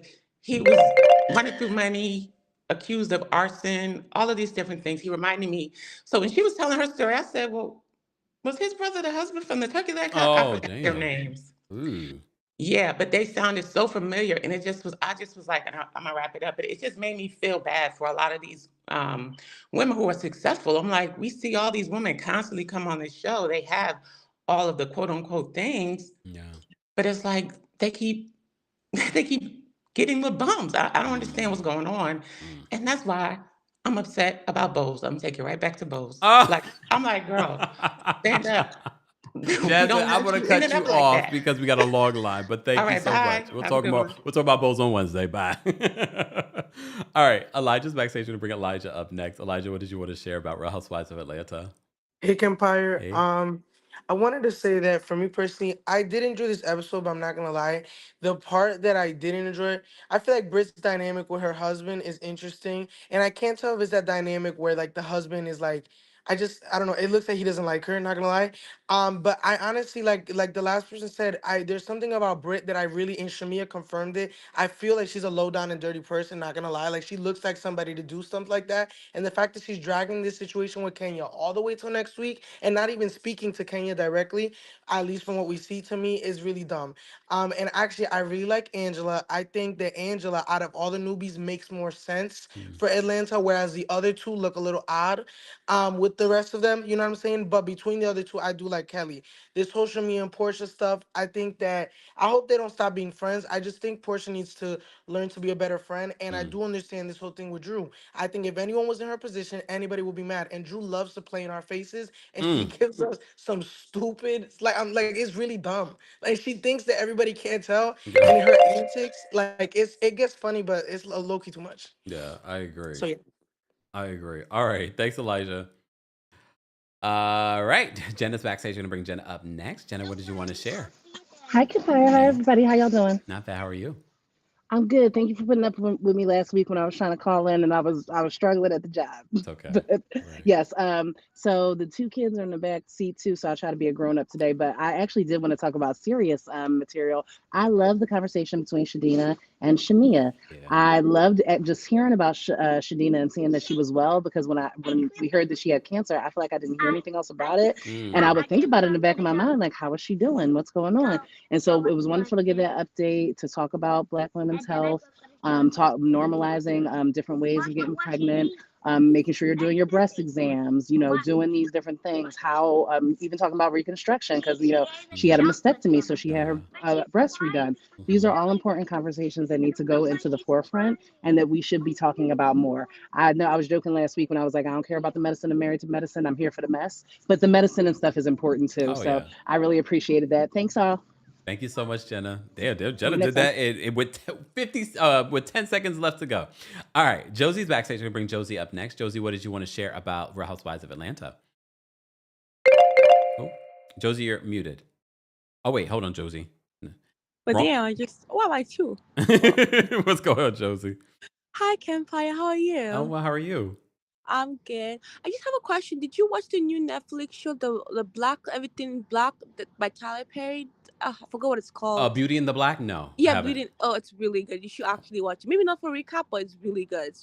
You should watch it. Okay. Also, this season, I don't know how I feel about this season just yet. I think it's just too new, and I'm like just trying to feel everybody out. But I do have to say one thing though. I do feel like Shamea needs to like stop being friends with Porsha, because I feel like for tourists, we're always like very loyal. Like we like until you cross paths with us, we're like so loyal, and that's how I am too. I'm very loyal to people, but the moment you cross path with me, we're done forever. Like I'm not looking back, and I feel like Shamea needs to reach that point already. Because like I don't think Porsha even attended her wedding. Because I was watching a video about how Porsha did not want to go to her wedding. I was like, well, that makes no sense. You're supposed to be my best friend. Why are you not at my wedding? I was like, okay, that's just weird. I don't know what Shamea have going on over there. But girl, you need to like check your friends properly. For real, for real. I agree. That's pretty much it. Do I have anything for this? Thank you so much, Josie. Take care. I agree. The whole situation with Porsha in regards, usually for Tauruses, once you really, and maybe Shamea's point of like being done is a lot higher than a lot of us, but I don't get it. All right. Let me bring up Keith next. Keith, what's going on? What did you want to share? But Keith, before you say anything, for those, Keith, welcome to New York. For those that have already shared their thoughts and opinions, please drop out so that other people can call in, because we're only allotted a certain amount backstage. So just an FYI. All right, okay, Keith, what did you want to share? Yes, sorry. Is it too loud? No, outside. It's actually fine now. All right, good. But yeah, first of all, what I wanted to say was I'm actually on Porsha's side with the whole situation with Drew, because when you think about it, I'm big on loyalty, and I don't do like the whole friendship intermingling. Like, for example, my ex's friend continues to message me whenever I post an IG story, and I'm like, bro, back up. Okay, I don't need y'all comparing notes. So so I'm very big on not intermingling with friends or family after we're done. But in addition to that, also with Drew lying, I think producers actually like it when housewives lie, because what's better than someone lying is someone being called out on their lies. Okay, so I feel like they like it when you lie, but they like it better when people are actually there to hold someone accountable. And one last thing with Porsha, I heard that she went to the Atlanta wedding, but not the African wedding. So I think that's why she was saying the finances weren't where it should have been. And this was like season 6 when she just got divorced from Cordell. So she was still trying to build her life back up. So I'm going to hold her a little gray, because Africa ain't cheap, okay? So but y'all, if you go back to season 10, remember Portia's excuse for not going. It was her medical. All right, Porsha. Yeah, well, she was lying about that. All right, Keith. Take care. Bye. Shout out to all of you that try to call in. I appreciate I don't take that lightly, that no matter where you are or what you're doing, you want to call in, you want to be a part of the show. So shout out to those of you that are watching, that are in the live chat, part of the replay crew. I get it. Not everyone can be here for our lives because it is during the day. You know, for some people it's the best time, but for some people it's not. So shout out to all of you that are making time to be here. All right. Shayla is backstage, or Shayla? How do I pronounce it? Shayla? Shayla, yeah, you got it. What's going on? Hey, I got kicked out earlier, so I was a little mad about that. But Oh, that's anyway, not my fault. it was my phone. But anyway, I'm on Portia's side with the Drew situation. Even with all Portia's prior foolishness, Drew is not trustworthy in general. And I think that's why her and Portia bonded in the first place. Oh, But even if she does get any tea from Dennis, Portia does not know how, I mean, not Portia, Drew does not know how to convey truthful information. So we're going to get a whole new remix to Portia's life that doesn't even exist, hmm. even if Drew does share some information. Hmm. I also think production did a disservice to Shamea by putting her on as a housewife with Portia. I think they Oh. should have got her by herself so she could be an independent person because it Mm. feels like she's mostly there to bolster Portia's storyline. And I Oh. don't like that. I like Shamea. I like her on her own. Last thing, real quick. I wonder if production offered Kenya the opportunity to at least film her confessionals and she declined because of the whole situation. Because I could see both of those things happening, but you never know. Yeah. But yeah, that's all I have. Thanks, Hey. Shayla. Take care. I will say this. I don't think production or the network offered Kenya that because you see Kenya on social media agreeing with fans that she should have been able to do confessionals and things like that. So I think Kenya would have done confessionals if offered, but they would have to pay her for that as well. So I'm thinking that is part of the reason why. Um, I don't think it was offered, but I think at this particular point, at the beginning of the season, I know at the end of the season, we won't be necessarily talking about Kenya, or maybe we will be. Um, Definitely bring her to the reunion so she can tell her side since we're not getting any confessionals and since we are still talking about it and still including it during the season. All right, let me get to the rest of these. We got a long line back, and these are just members. All right, not that I'm complaining. Hi, Odd, what's going on?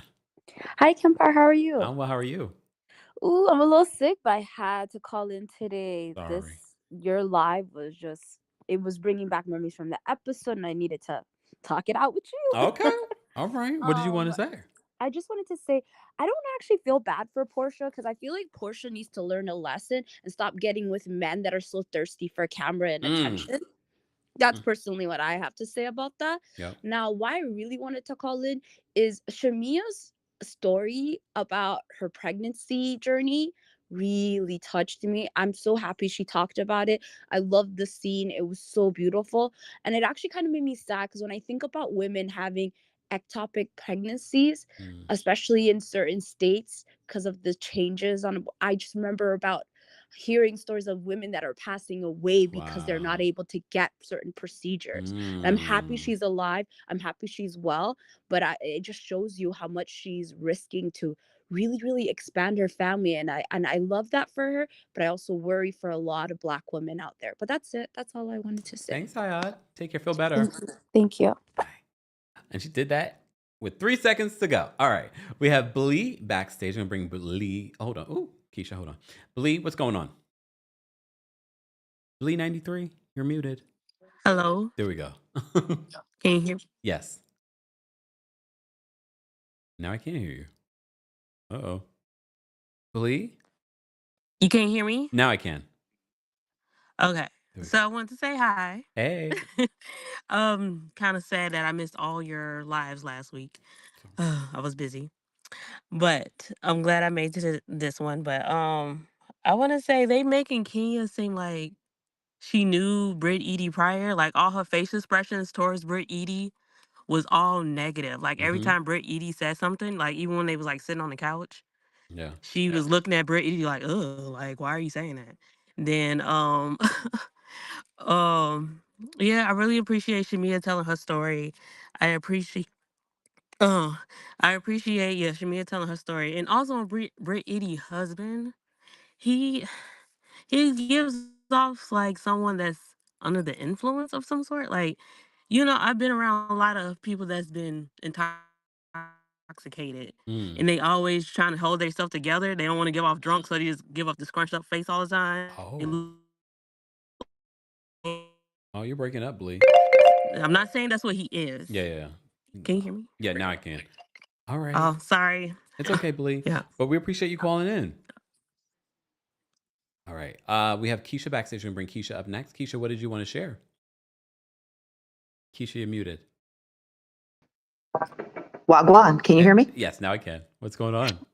Hey, okay, so real quick, I really didn't like this episode. I kind of give it a 4. Oh, okay. So the only thing that really was clear to me is that Brittany Edie, her husband, something's up with him. The first episode, I got a little zesty, which is fine, and this episode, I got like he really don't like her that much. It's kind of like what another caller said. I don't know. He maybe the camera, he don't want to be filmed. I don't know, but he just kind of gave a little irritated. But it's like, if you here to support me, I'm gonna need you to put a smile on your face. Just fake it for the 10. Okay. I'm really loving Kelli. You know, it seems like she's small, but packs a big punch. So I can't wait to see what she has going on. I think that she's really gonna hold most of the girls accountable. You know, she probably will be that Kenya, that mouthpiece that kind of just really asks those questions everybody is thinking but don't want to ask. So I can't wait for her. I'm still loving Shamea, her twerking and all. Like, that's my girl. Love her story, what she's bringing. And I just really hope that she does kind of stand on her own and get away from Porsha. Love you. Bye. Thanks, Keisha. Take care. I think I agree with one of the other callers. It would be interesting to see what Shamea's season would be like if Porsha wasn't there. Because I think we all know a friend like Shamea, or a friend dynamic like Shamea and Portia's, where someone dims their own light so that their friend can shine. But I don't feel like Shamea is completely dimming her light this season, because I think a lot of people are saying, like, why haven't we gotten Shamea earlier? Shamea has already talked about that because her husband, Gerald, did not want to really do the show. He was all about her doing the show, but you know, production and the network don't want a housewife that has a husband that's not going to film. So, but now he's more than willing to do some filming. All right. DJ's backstage. We're going to bring DJ up next. DJ, what did you want to share? Hey, Kempire, how you doing? I'm well. How are you? I'm good.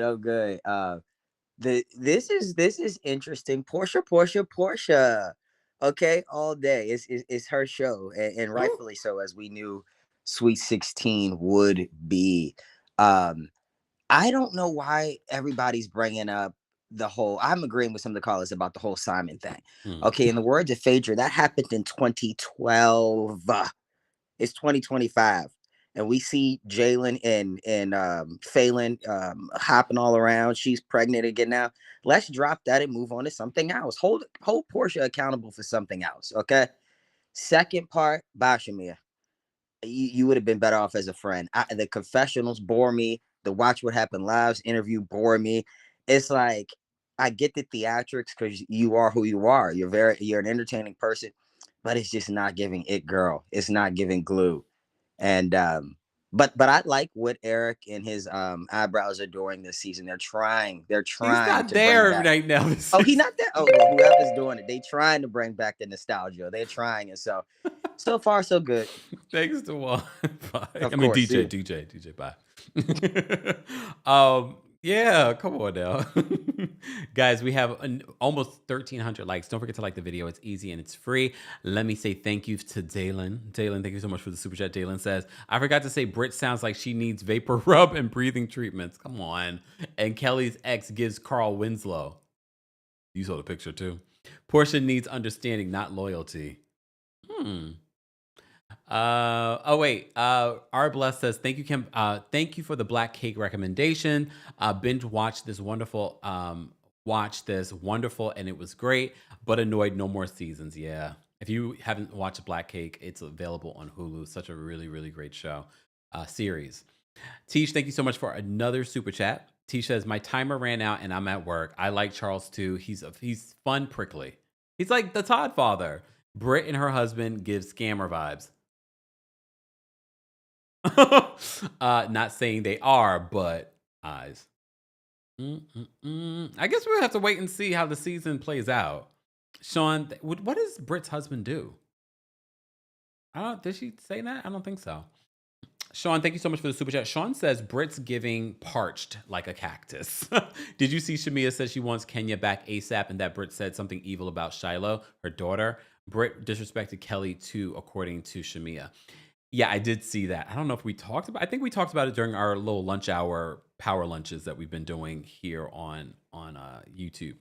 But yeah, I did see that. So I'm wondering what exactly did Britt say? Britt did she didn't deny it, but she was sort of saying, they're on a press tour about her. So I want to say I don't know if it's going to play out during the season, but we shall see. Why would you talk about someone's kid? All right. Keith, thank you so much for another. Okay, Keith, I'm going to shimmy on this St. Patrick's Day because you've given us so many super chats. Keith says, also, Shamea gives off thirsty. Turn that 200 down to a 50. I can tell by Andy's expressions on Watch What Happens Live that he wasn't a fan. It's hard to bring main character energy when you're someone else's megaphone. Damn, Keith. Ooh. Damn. Cammy, thank you so much for the super chat. Cammy says, I haven't watched the episode as yet, but I had to take a quick study break to hear Kempire's opinions. Big up your nice clean self, Kempire. Thank you, Cammy. I appreciate that. Good luck with all your studying. I do not miss school. But shout out to those of you that are in school. I did my years. I'm done. All right. Truth is trouble. Thank you so much for the super chat. Truth says, and Shamea's fashions and hairstyles are late. She has the I and is missing the T. Mind you, the person that styled her for Watch What Happens Live, did you guys like that look? I personally didn't love that look on her. You could see her bra under the dress. I didn't love the look. But she's had far worse. But the same person that does like Dr. Wendy stuff, she's even styled Kenya and Nene and Lisa Milan. Chanel, she's Jamaican. She styled Shamea's look for Watch What Happens Live. All right, let me get back to the rest of these callers. I would drop the calling for the general audience. I just don't have the time because we're going to be live again at 4 p.m. Eastern for our Married to Medicine recap. It is the season finale we're going to talk about, and then we have a 3-part reunion. So we have about a month left of recapping Married to Medicine. So stay tuned for that. Marquis backstage. We're going to bring Marquis up next. Marquis, what did you want to share about Real Housewives of Atlanta? Hey, Kempire. Hey, how are you? Look, I'm literally working. Yeah. Okay. Okay. I won't tell them what you work for. Hold on, please. I work for Delta. No, you didn't have to say that. Don't tell them your business. Oh, sorry. Okay, so all I wanted to say was this episode was boring. It was boring. Every scene Kelli had, I skipped. You want to know why? Every time her and Britt talk, they scream. It's like two little chihuahuas like, hi, oh my God. I can't do it. Angela, is that her name? The new one? Yeah. She has a soothing voice. I like to hear her talk. She does. And what else did I have to say? I know we get on Porsha, but her body is tea and she looks good. And I'm over Angela's husband. I don't think he's funny. The basketball player. Yeah. Charles. I bet you the producers love him for that. But I just think I'm just like, okay, I cannot. So I did a lot of skipping this episode, but yeah, that's all I wanted to say. You look good in green, and happy St. Patrick's Day. You too. Thanks, Marquis. Now back to work. I was trying to protect her, but I guess she don't care. She's like, I'm on break. All right. Dr. Payne is backstage. We'll bring Dr. Payne up next. Dr. Payne, what did you want to share? Hi, friend. How are you? Well, how are you? Good, thank you. I had a couple of things to say. First, Porsha, that's it for Porsha. And then with Shamea, I like Shamea. I think we should give her a chance and hopefully she'll get a little bit better at being more of herself. Angela, I don't know, man. She seemed kind of mean to me. I'm not saying that she's not good as a housewife, but maybe she's not going to be one of my favorite. And Brittany, so far, I'm not impressed by her, nor am I stressed by her. I'm just, when it comes to Brittany. I'm not Team Twirl, but that could be playing a part of it too. And lastly, when Shamea brought up the doctor's treatment, you guys, I've been in Facebook groups. So one of my friends put me in of doctors, right, of color, and the horrible things they say about their other patients of color and how some of them wish they had different. And it's just so disgusting. I found myself threatening people. I'm gonna screenshot and air you out. They kicked me out, Kempire. Thank God, because I don't associate with trash. When you hear the things they say, Kempire, I mean, disgusting. So you weren't surprised when you saw Dr. Jackie say what she said No, on Dr. Heavenly? I wasn't surprised at all, especially a Dr. Jackie type. These people, they think they're so much better than people. Oh my gosh. They, ooh, Kempire broke my heart in two. All right, Dr. Payne, thank you so much for calling in. All right, have a good day. You too. Wow. All right, let me get through these calls just because I gotta go. All right, Demi's backstage. Demi in the city. What's going on?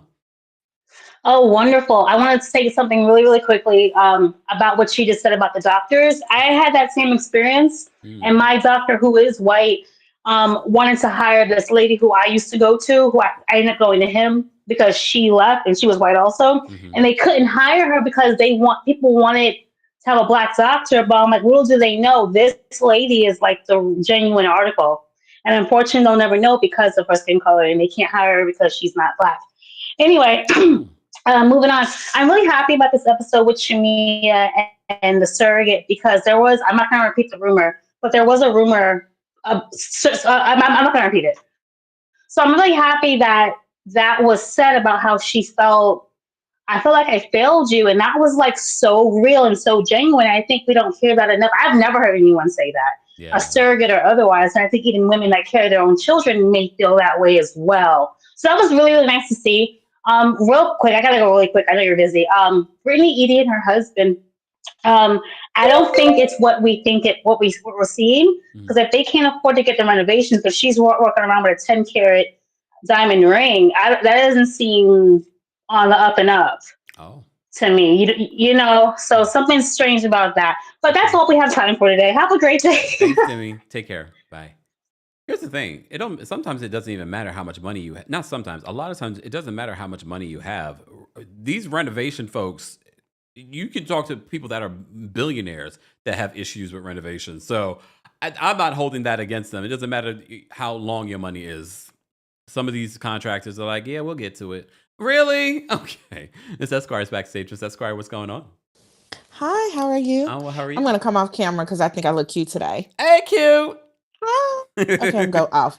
So I just want to say I'm a little bit obsessed with Brittany Edie because I do think there's a lot of smoke and a lot of mirrors. Her husband in particular, because he don't have a job. He is giving Louis energy to me.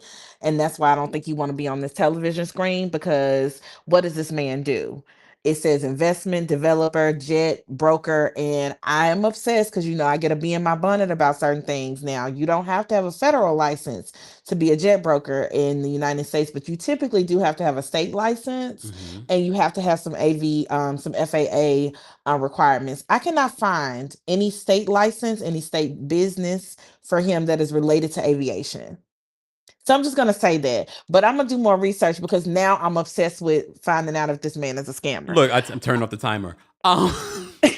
So you know how I get with certain things. Yeah, no, and I appreciate it. So you did your research on her husband, Britt Edie's husband. Well, first I did my research on jet brokerage and whether you have to be licensed in the US to have a jet brokerage, because in other countries you do. But in the United States, you don't have to have a federal license. And it's different from being a pilot. Obviously, you're not flying the planes. You're just doing a brokerage. But in some states, like Florida, like Georgia, you have to have a state license, like at least a state business license. And so I'm looking at Michael Cunningham, and I don't know his middle name. If it's Brian, I may have found something related to him. But I'm trying to see, does this man do jet brokerage? What does he do? That's what we're trying to figure out.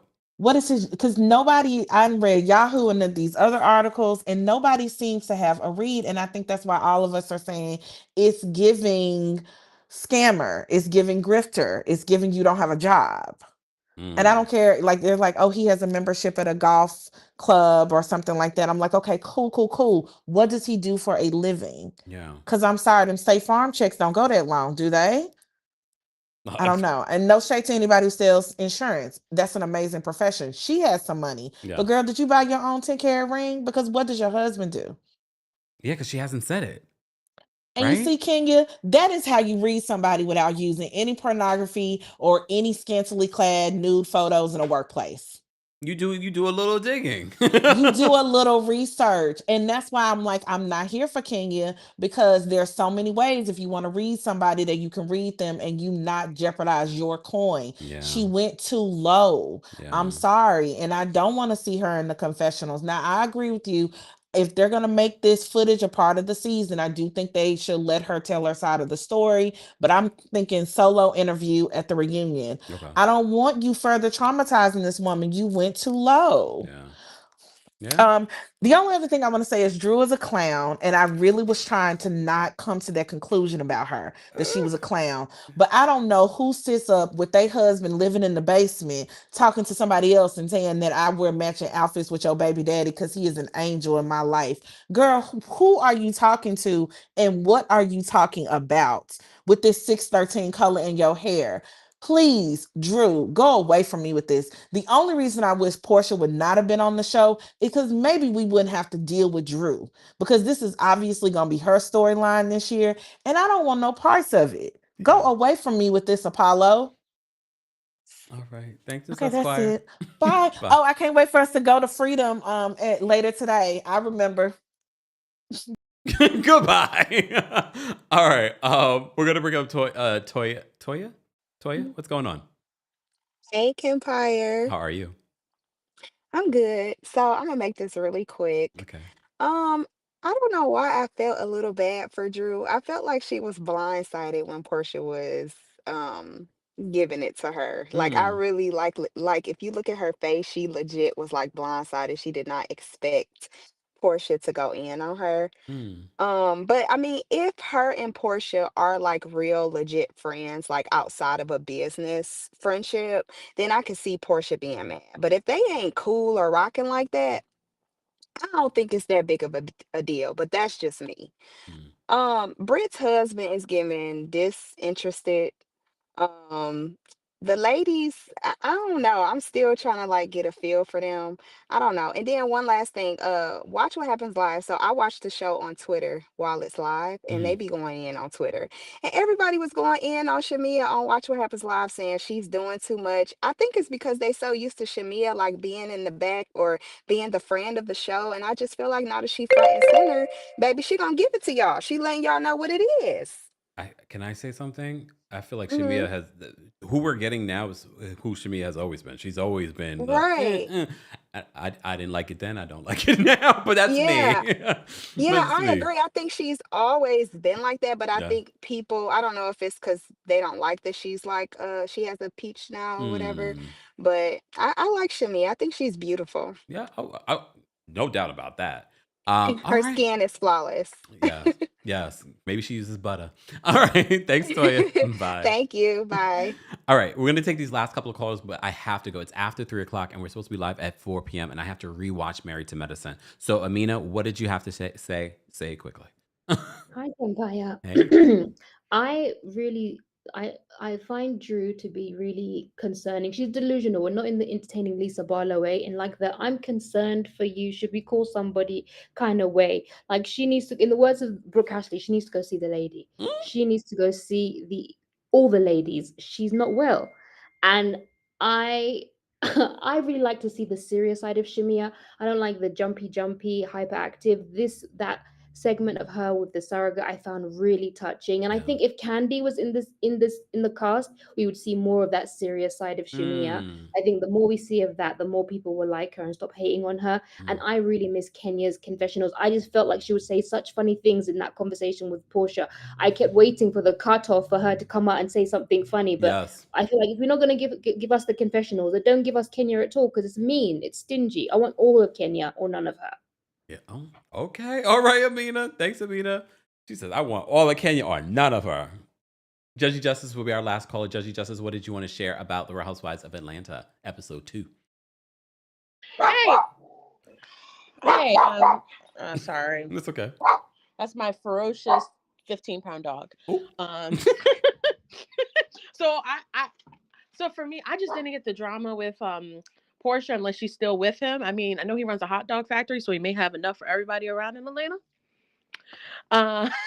I think also it's a difference that the fact that you didn't want him, you went and dated somebody else and married that person, so you can't come back now to be over what I'm doing, because like you said, he was just your baby daddy, not your husband. Not like, and the comparison to Kenya's spouse is just not foundable. And then also, I thought it was weird that she brought up the fifth wife to her from Simon. I'm like, goodness gracious, how many wives did he have in the U.S.?